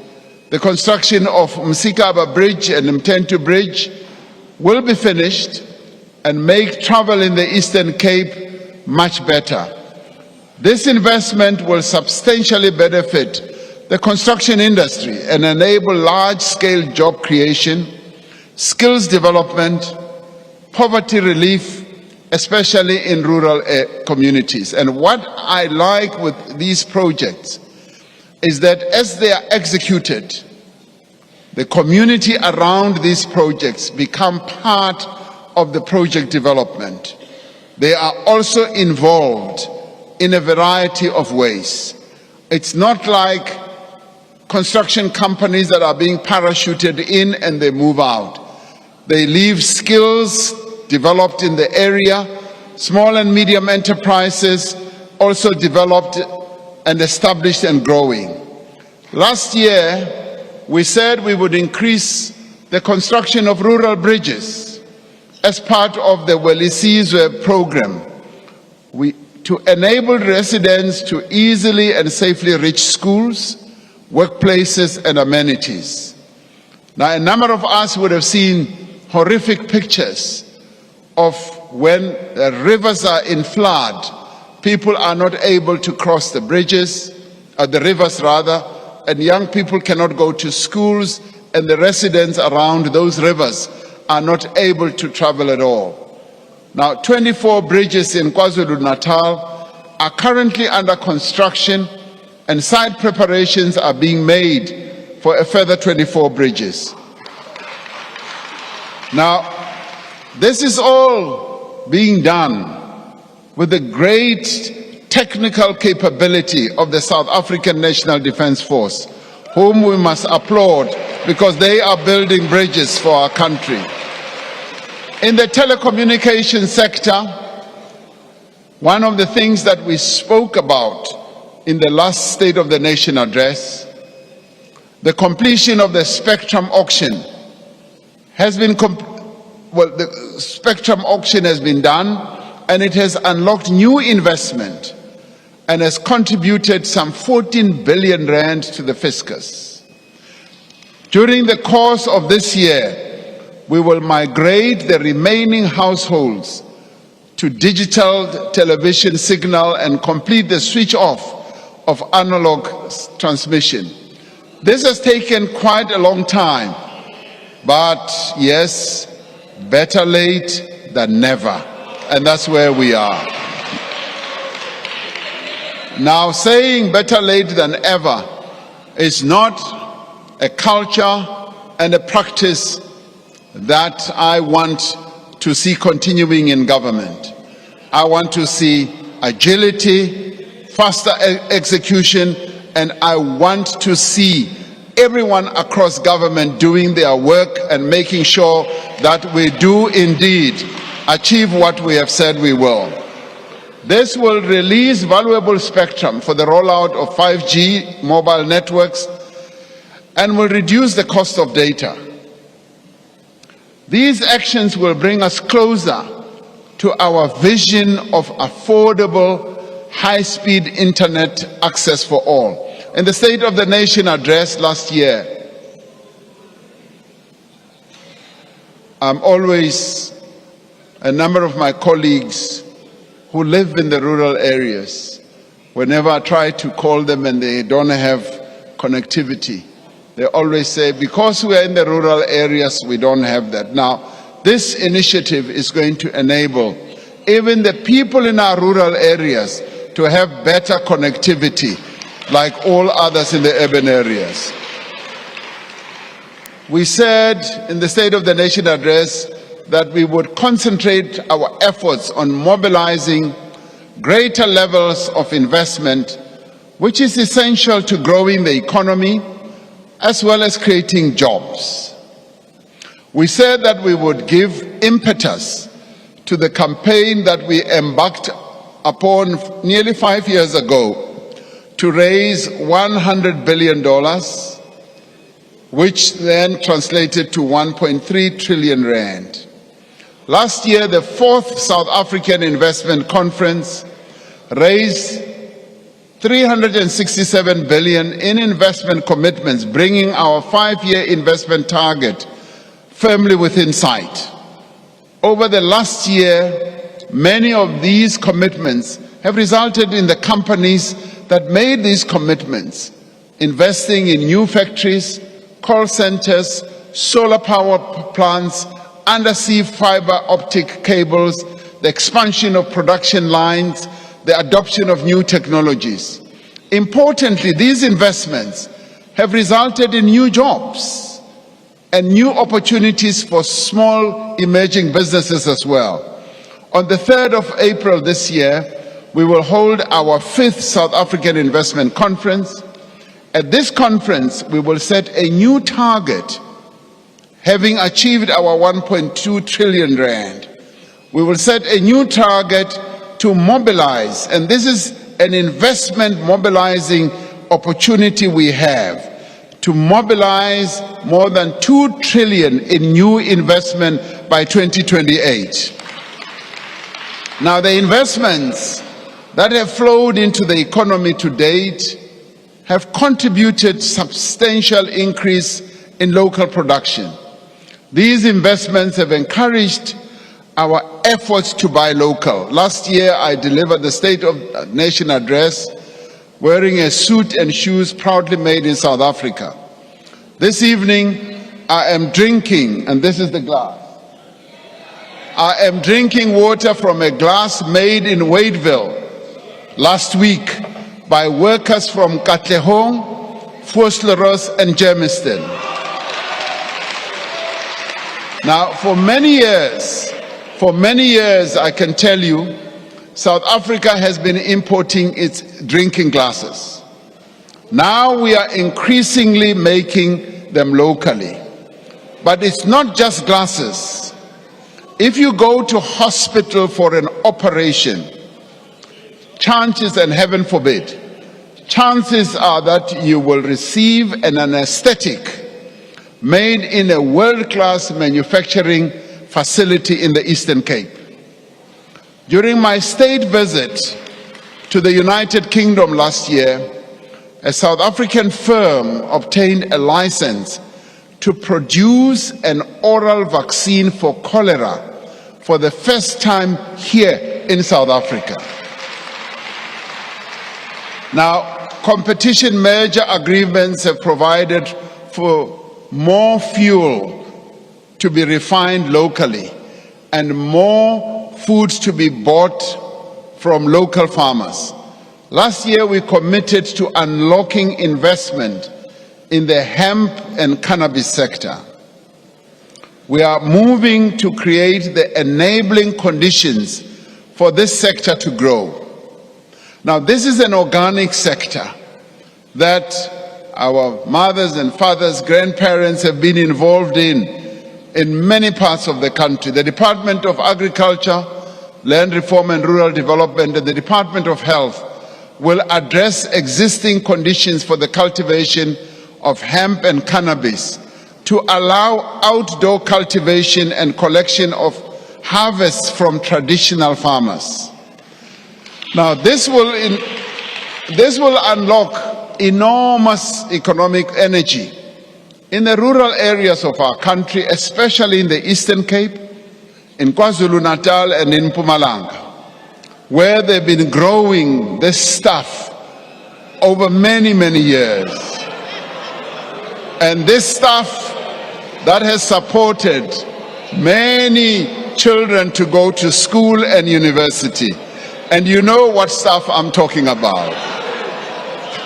Now, urgent work is being finalized by government to create an enabling environment framework for a whole plant, all legitimate purposes so that we can have complementarity with regard to medicines, food, cosmetics, industrial products, and aligned to international conventions and best practices. This includes the reprioritization of the departmental budgets for sector development and support for traditional black farmers and the alignment of the South African police service enforcement with the regulatory reforms. A growing economy must also be an increasingly inclusive economy.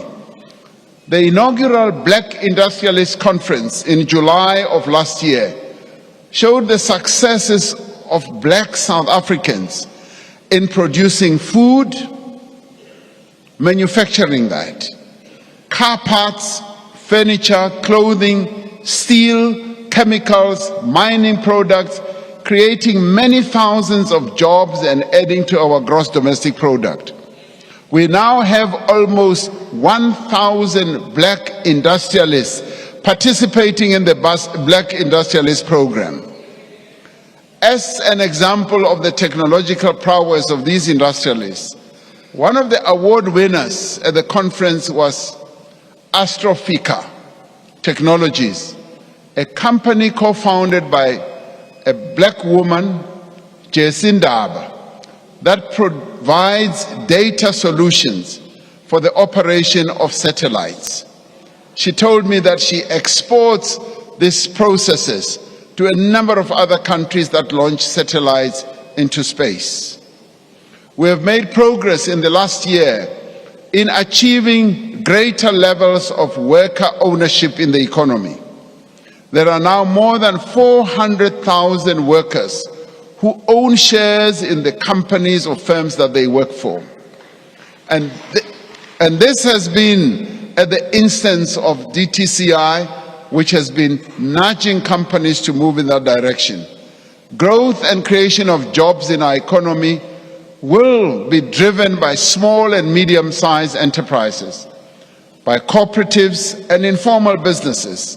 In other countries, Most of the jobs, almost 60%, are created by this level or this category of companies. Last year, we launched the Bounce Back Loan Scheme administered by banks and other financial institutions and guaranteed by the government for companies that need finance to recover from the effects of the pandemic. The Department of Small Business Development will work with National Treasury on how the scheme can be strengthened to assist small and medium enterprises and businesses in the informal sector. To address the challenge of youth unemployment, the Employment Tax Initiative has been expanded to encourage businesses to hire more young people in large numbers. Now, this is a scheme that is underwritten by government. Last year, I announced that we would be seeking to reduce red tape so that we can rid our country of the unnecessary bureaucracy that often holds us back. The red tape reduction team in the presidency under Mr. Sipho Nkosi has been working with various departments to make it easier to do business.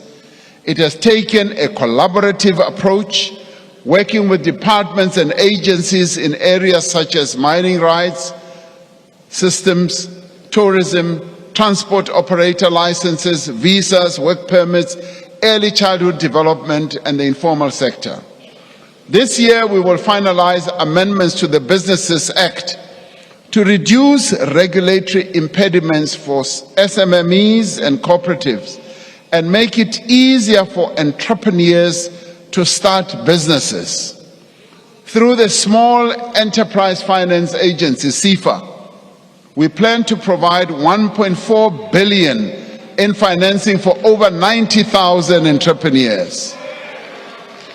Now, government, in partnership with the SME Fund, is working to establish a fairly substantial fund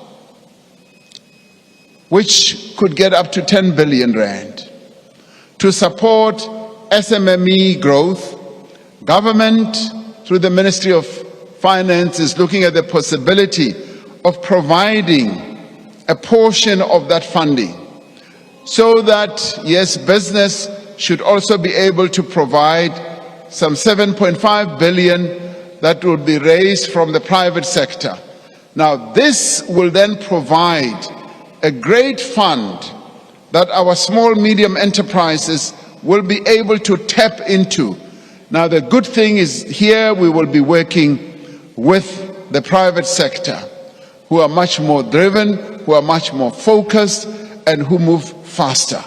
And together with them, we as government will then be able to have this fund set up so that we can support the creation of jobs through the small, medium enterprises.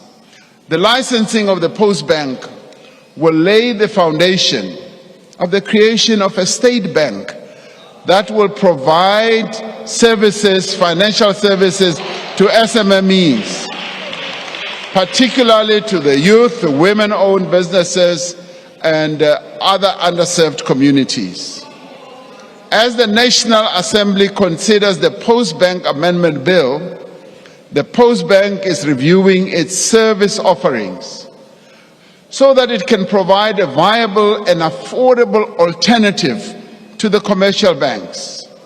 Because we always hear many of our people who need funding, as they go to commercial banks, they are always fobbed off, rejected, because they don't have collateral, because they don't have this and all that. The most effective and sustainable way to build an economy is to equip our people with skills and know-how to drive it. We have therefore been working to strengthen the link between the skills that we develop and the skills the workplace needs.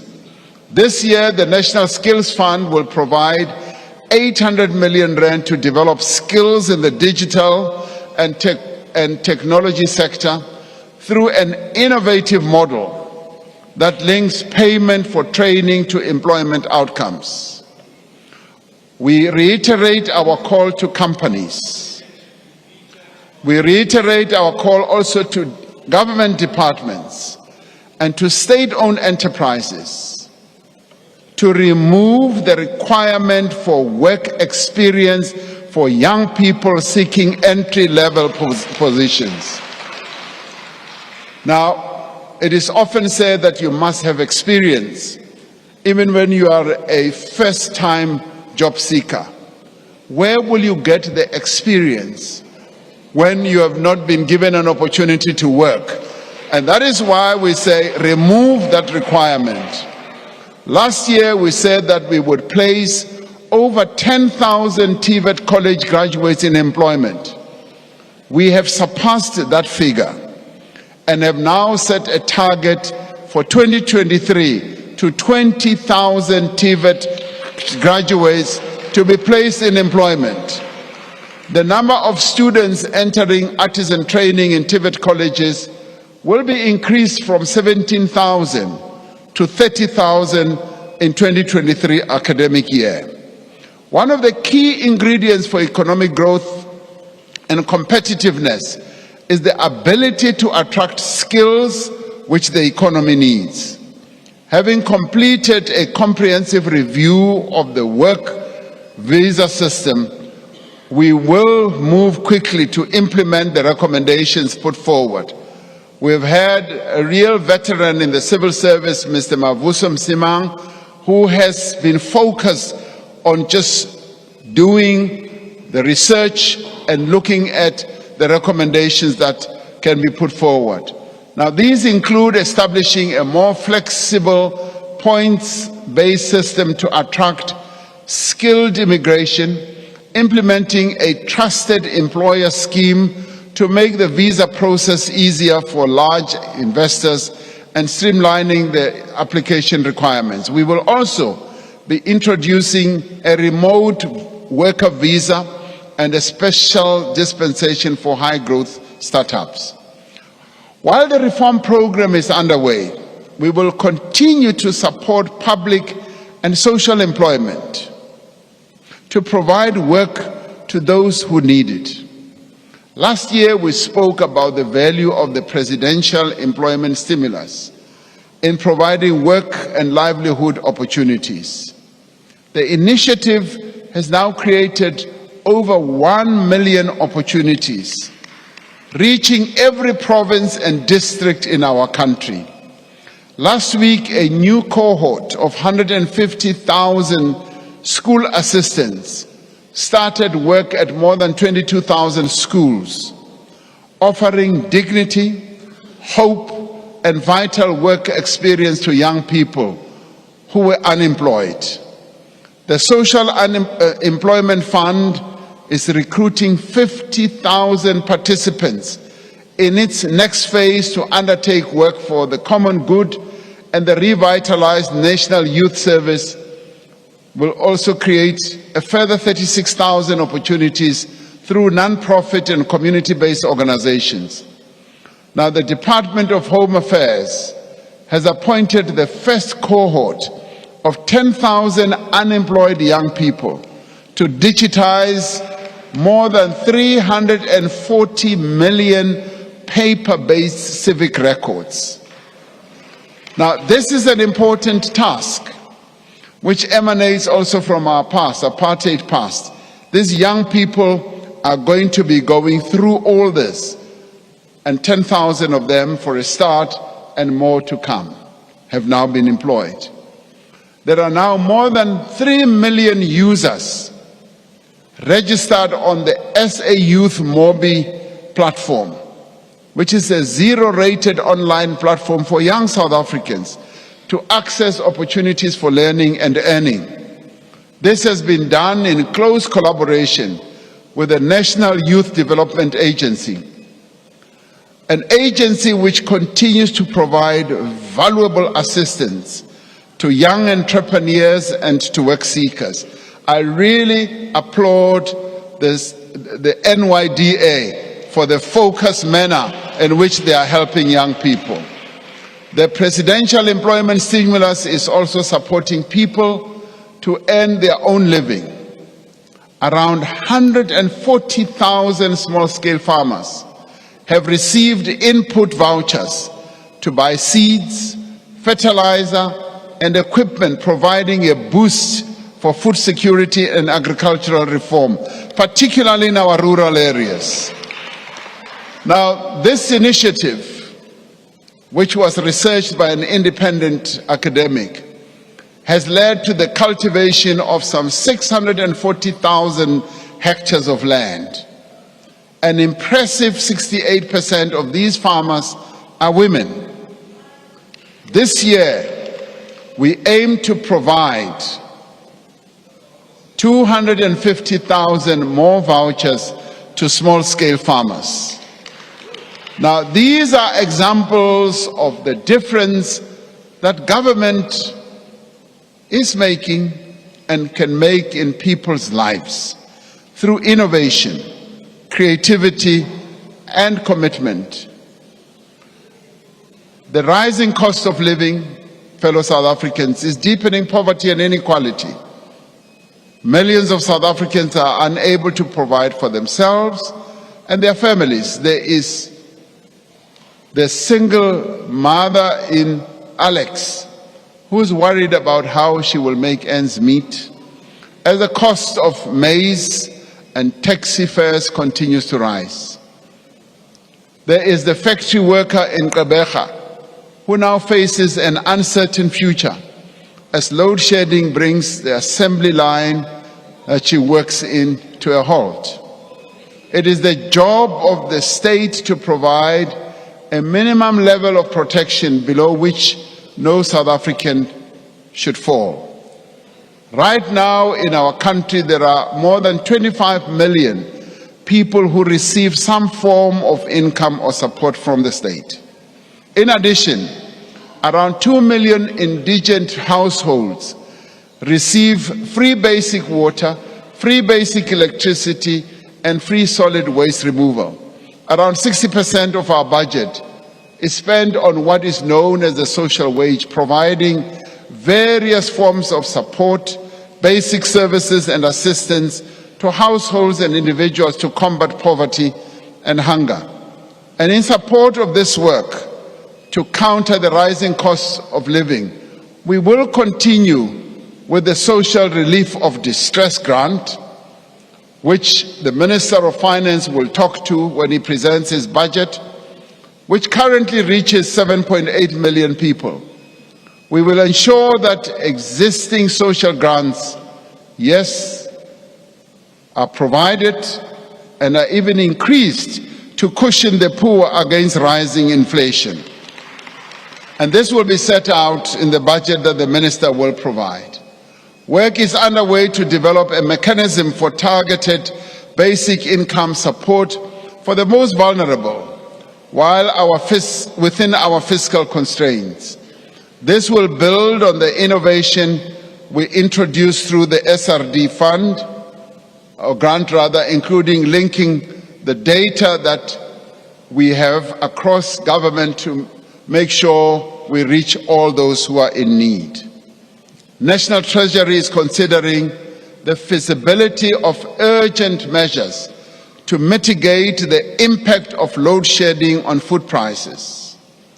This year, we will take steps to unlock massive value for poor households by expediting the provision of title deeds for subsidized housing. The current backlog in processing title deeds is over 1 million houses, which amounts to an estimated 242 billion rand in assets that should be in the hands of South Africa's poorest households. We will focus not just on eradicating this backlog, but on making the title deed system more effective and much more accessible. As we undertook in the State of the Nation address last year, the Department of Public Works and Infrastructure has finalized the transfer of 14,000 hectares of state land for housing. Access to quality education for all is the most powerful instrument we have to end poverty. We need to start with children who are very young, providing them with the foundation that they need to write and read for meaning, to learn and to develop. It is therefore significant that the number of children who receive the Early Childhood Development Subsidy has more than doubled between 2019 and 2022, reaching 1.5 million children. But we still have a long way to go, as there are some 7 million children that we've got to reach. The Department of Basic Education is streamlining the requirements of the Early Childhood Development Centers to access support and enable thousands more to receive subsidies from government. While at the other end of the basic education journey, we must applaud, as I said earlier, last year's matric pass rate, because it has a number of indicators for us. And the increase has been across all provinces where we've shown improvement. This was up from 76% the year before. The share of bachelor passes in the no-fee schools, and these are schools that are quintile 1 to quintile 3, improved from 55% in 2019 to 64% in 2022. Now, these are children who come from very poor families, and that is why they are classified as no-fee schools, where government supports their education fully. The improvement that we are seeing is quite phenomenal. This means that the performance of learners from poor schools is steadily improving, confirming the value of the support that government provides to them. What these results reveal is that there is a silent revolution that is taking place in our schools. It's a silent revolution that is underway. As we see these children improving and getting better, schools must be safe and allow for effective learning and teaching. The Sanitation Appropriate for Education initiative, known as SAFE, together with government's Accelerated School Infrastructure Delivery Initiative, has built 55,000 appropriate toilets with resources from the public and the private sector. To produce the skills our country needs, we are expanding the vocational education and training system through the implementation of the approved curriculum of the 3 streams model. This year, government plans to finalize the comprehensive student funding model for higher education, particularly for students who fall outside the current NSFAS criteria, reaching those who are known as the missing middle. Now, honorable members, violent crime takes a heavy toll on every South African. Communities across our country live in fear for the safety of their families. This situation cannot continue and must not continue. We are strengthening the South African Police Service to prevent crime and improving the capacity of the National Prosecuting Authority and courts to ensure that perpetrators are brought to justice. This includes putting more police on the streets and setting up specialized units that will focus on specific types of crime. Last year, we undertook to recruit 12,000 new police personnel. Since then, more than 10,000 new recruits graduated from police academies, and a further 10,000 will be recruited and trained this year. Now, the specialized police teams that are working on tackling crimes like kidnapping, extortion, illegal mining, have had several breakthroughs, arresting dozens of suspects and achieving several convictions. Firm action is being taken to tackle economic sabotage and related crimes that are causing great damage to the economy. Multidisciplinary economic infrastructure task teams are now operational in 20 identified hotspots.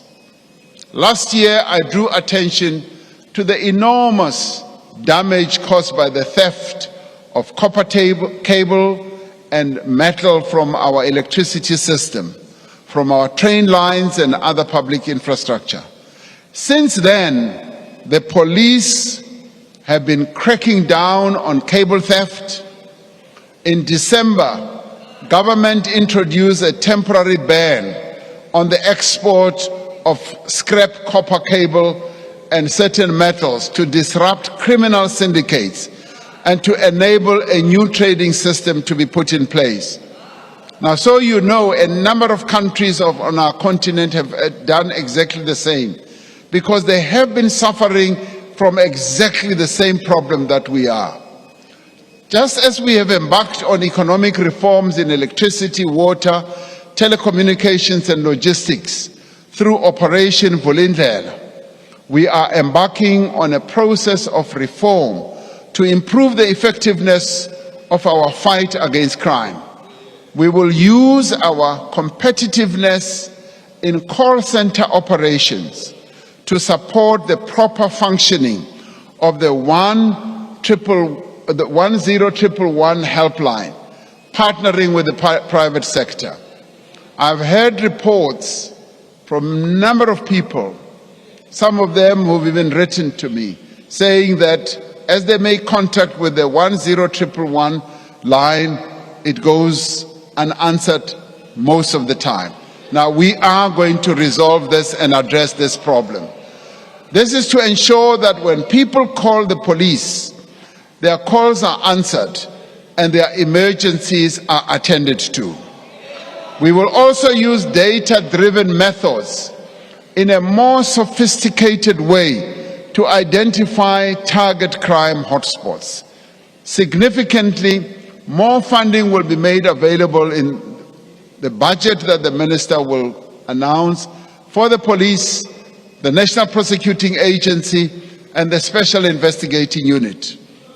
Crime against women and children remain a deeply disturbing feature of our national life. In November last year, we held a second presidential summit on gender-based violence and femicide to assess what progress we have made in implementing the National Strategic Plan, which we adopted as a comprehensive, effective and united response to this pandemic. One of the great successes of our effort to fight gender-based violence is the extent to which social partners have rallied around the National Strategic Plan. In January last year, I signed into law 3 pieces of legislation that afford greater protection to survivors of gender-based violence and ensure that perpetrators are no longer able to use legislative loopholes to evade prosecution.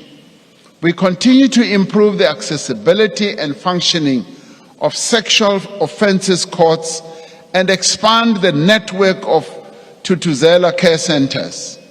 A key aspect of the National Strategic Plan is the economic empowerment of the women of our country.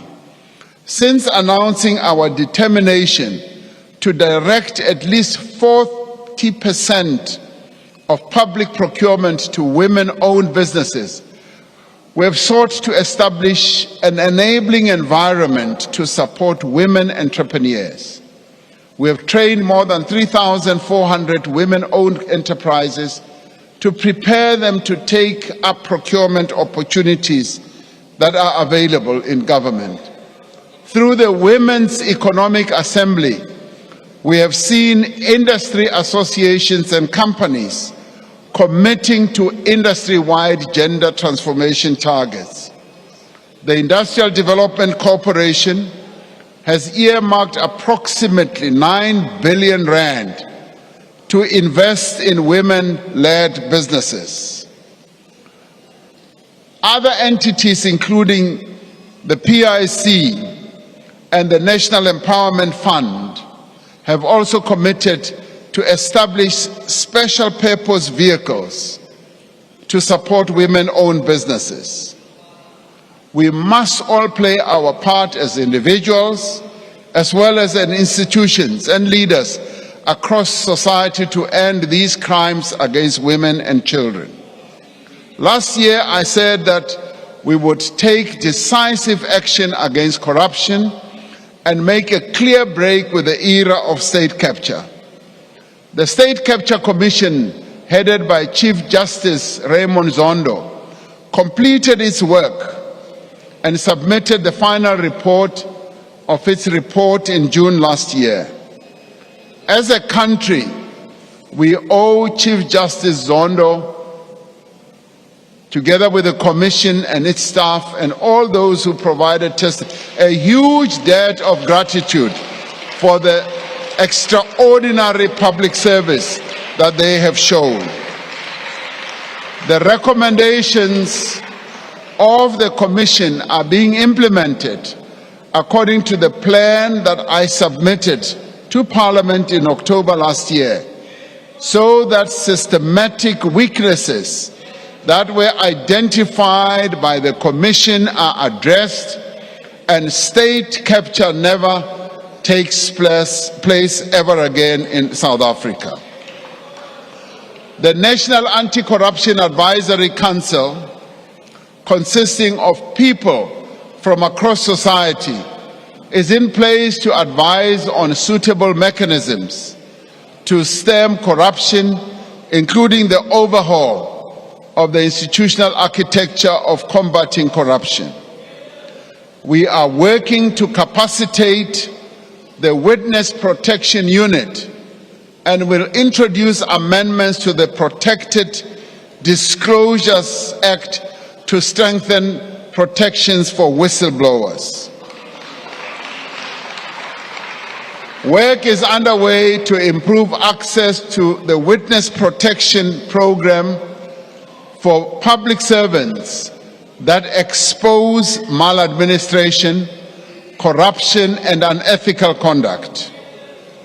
We will finalize the draft public procurement bill to address weaknesses identified by the State Capture Commission and improve efficiency, value for money, and transparency in our procurement system.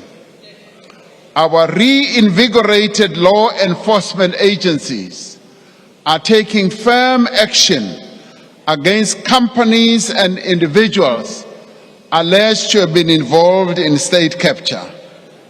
The NPA, the investigating directorate, which I established in 2019, has taken 187 accused persons to court in 32 state capture corruption cases.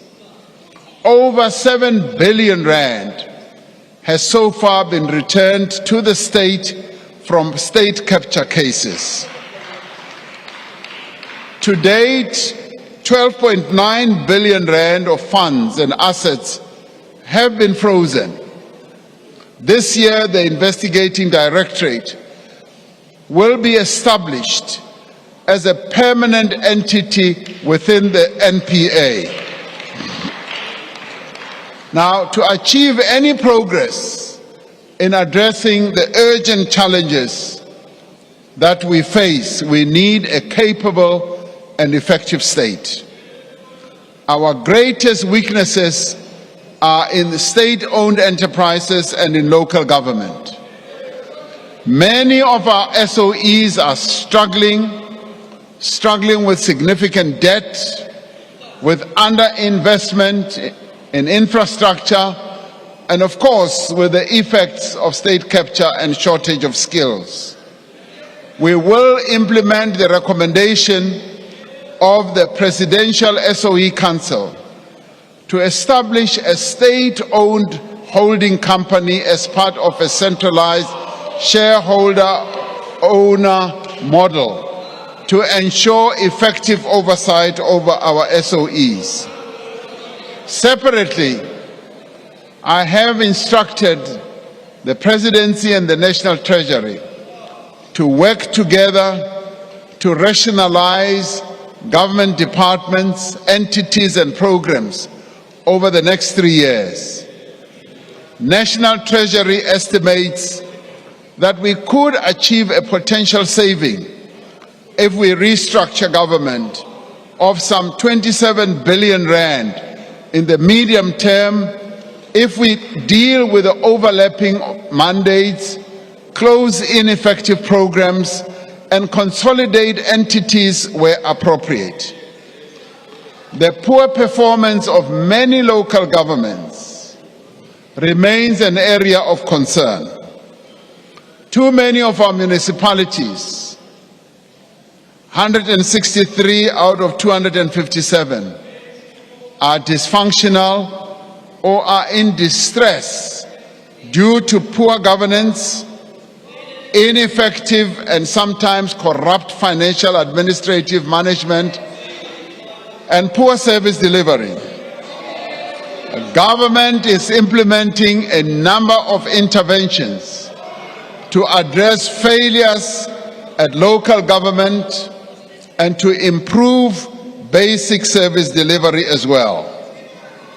Now, these include enhancing the capacity of public representatives and officials, maintaining and upgrading local infrastructure, and invoking the powers of national government to intervene where municipalities fail to meet their constitutional responsibilities.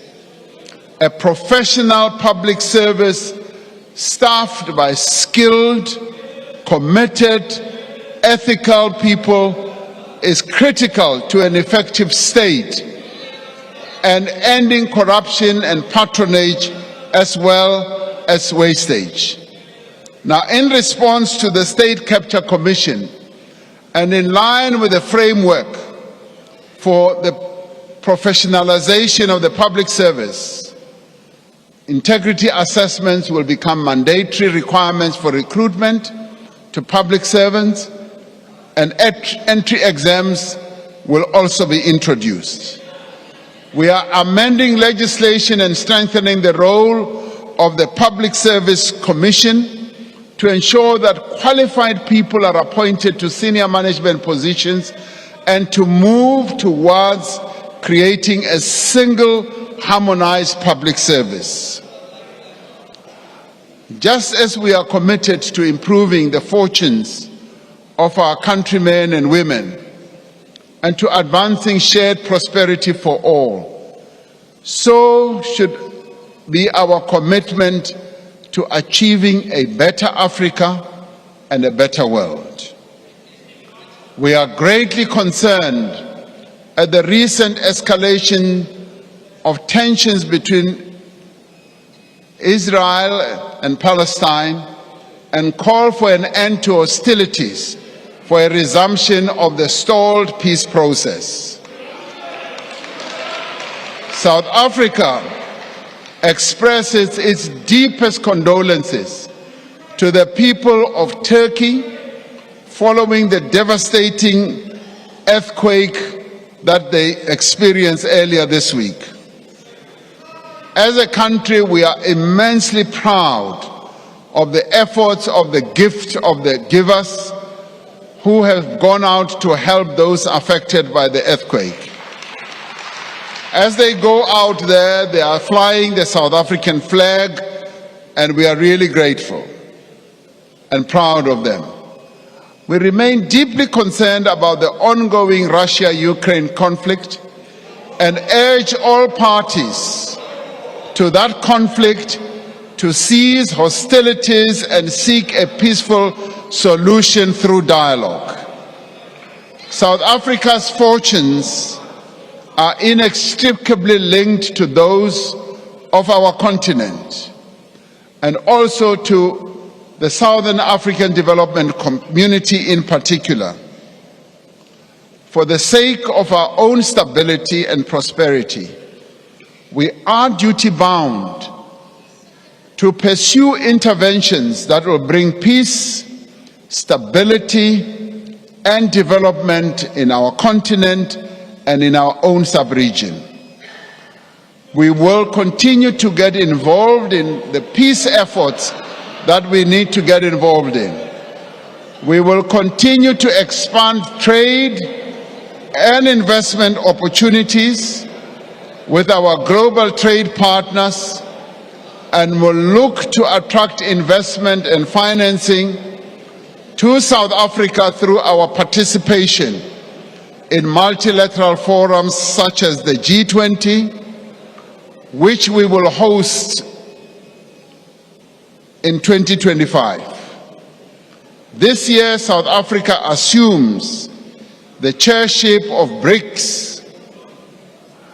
Our focus will be on collaboration, on sustainable development, the just energy transition and industrialization, and implementation of the African Continental Free Trade Area.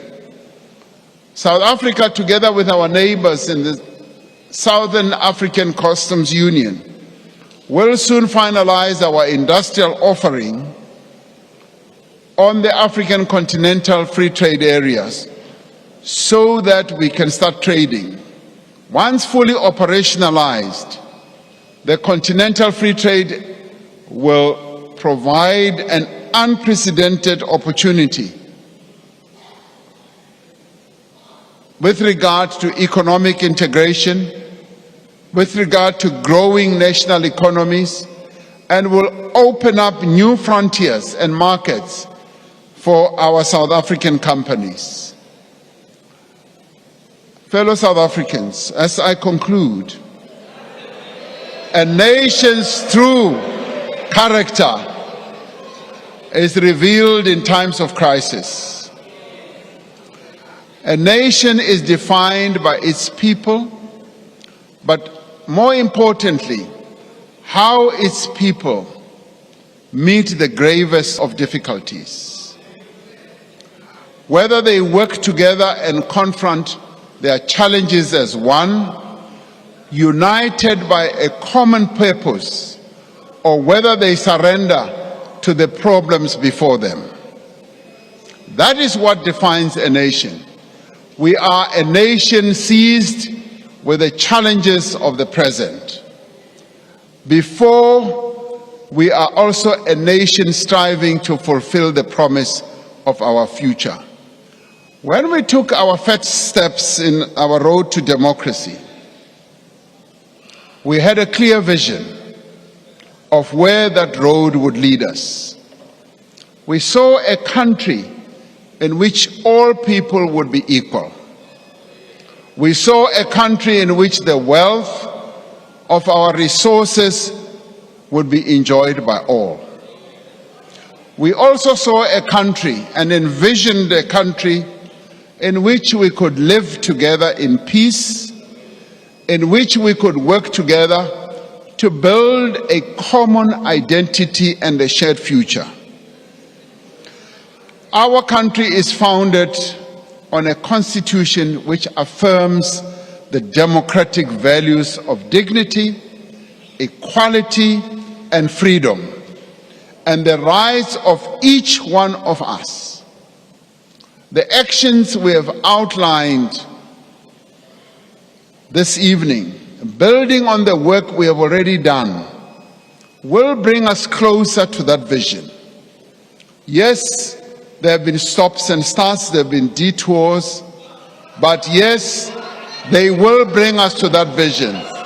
They will enable us to work together and to work together with purpose, to emerge from this crisis as a nation that is transformed. We will emerge from this crisis with an electricity system that is more efficient, more reliable, more competitive, and an electricity system that serves the people of South Africa.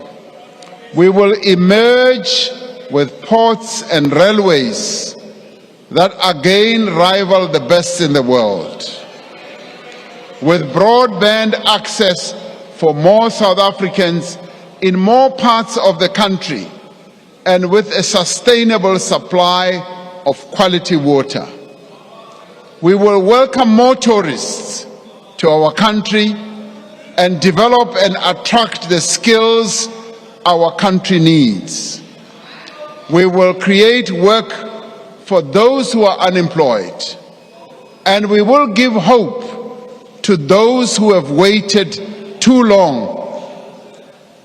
With more police on the street, with the functioning of community policing forums, and an effective and independent prosecution authority, our people will be able to count on the protection of the state. By fighting economic sabotage and organized crime, our infrastructure will be more secure and businesses will be able to operate more freely. Through a strengthened and expanded social protection system, fewer people will live in poverty and fewer households will experience hunger. We must do all these things not only to overcome our immediate challenges, but to renew the promise of South Africa. It is a promise that we have kept alive in our hearts and in our actions. This year, it will be 10 years since we bid farewell to Nelson Mandela, the father of our democracy, our beloved Madiba. It will also be a period when, yes, he would have been, it will be also 105 years since his birth. As we honor his great life and his memory, I think we should draw inspiration from the words he spoke at his inauguration in 1994 when he said, "Out of the experience of an extraordinary human disaster that lasted too long, must be born a society which all humanity will be proud.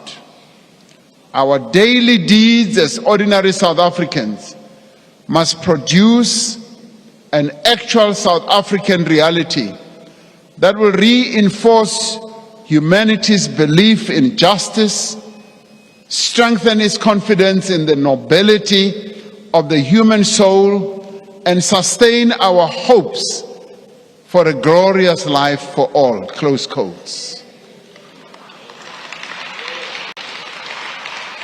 Now, to build such a society, to overcome the great difficulties of the moment, we need to work together. And we need to work together and leave no one behind. And we need to stay the course. We need, as a nation at this time more than at any other, to reveal our true character. We need to work together and, as I said, leave no one behind. I've often asked myself, as president, and asked myself, why am I doing this job?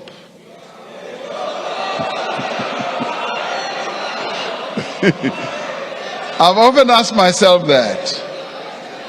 And there's that voice inside of me that always says, I want you to listen, because you have your own voices. This voice always says, Order. Follow in the footsteps of Nelson Mandela. Because he made great sacrifices. He didn't have to do what he did for this country, but he made great sacrifices. And that voice always says, contribute the little that you can to make this country great. And that is precisely what I am doing. Despite all the challenges that we face, I would call on all of us to make the contribution that we can to serve the people of South Africa as much as we possibly can. I thank you and I wish everyone good night.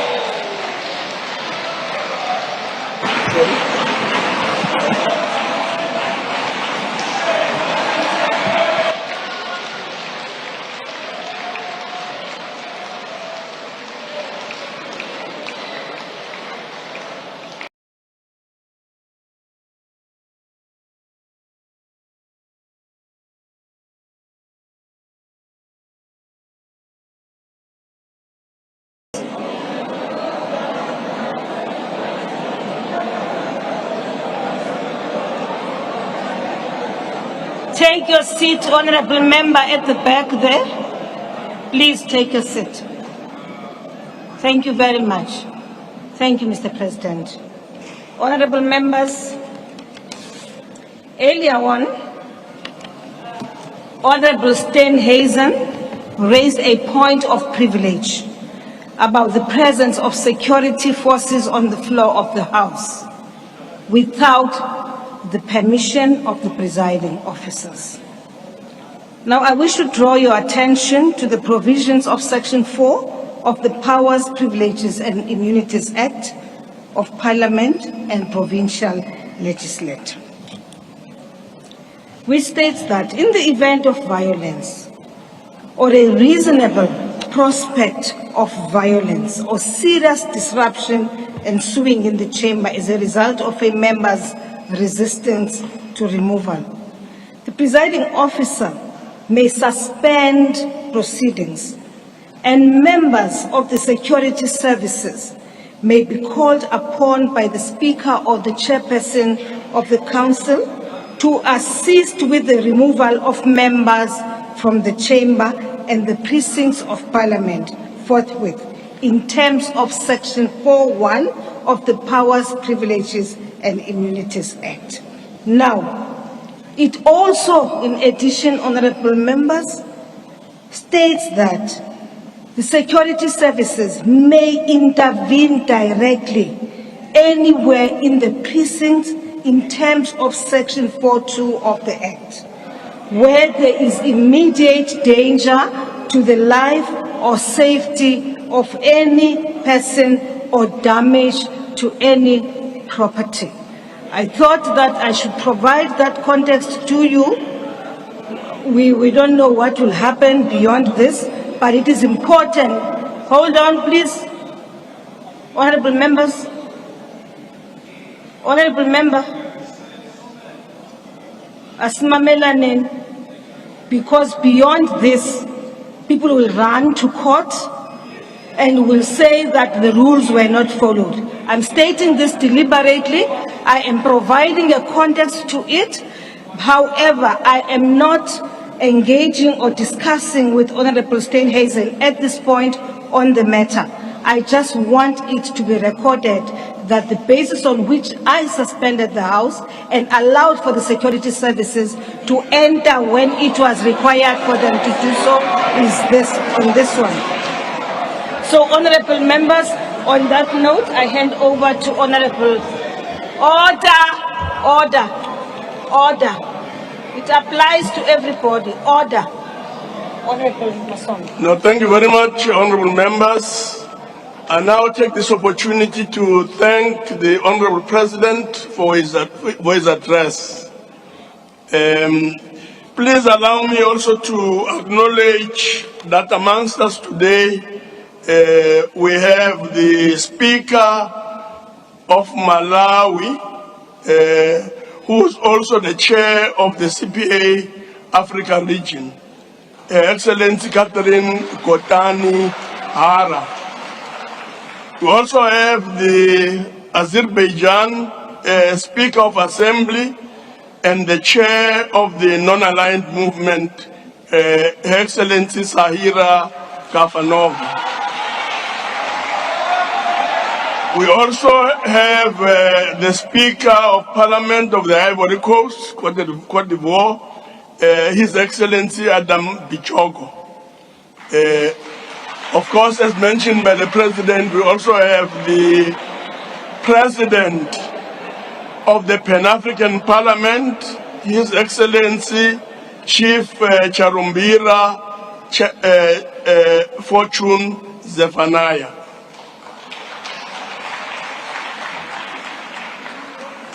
Honorable members, after I have adjourned the joint sitting, members should rise and remain at their places until the procession has left the chamber. The guests in the gallery should remain seated until the judiciary has left and the ushers have indicated that the doors are open. The procession led by Usher of the Black Rod and the acting sergeant at arms will leave the chamber in the following order: the Speaker of the National Assembly, the Chairperson of the National Council of Provinces, the President, the Deputy Speaker of the National Assembly, the Deputy Chairperson of the National Council of Provinces, the Deputy President, and then the Secretary to Parliament. Honorable members, that concludes the business of the day, and the joint sitting is now adjourned. So there we have it. It is now, well, it's coming up for 9:45. It's been just under 2 hours. The speech only began, of course, at 7:45 after the expected disruptions, the points of order raised by the EFF and also by the ATMs at Vuyo Zongula. But of course,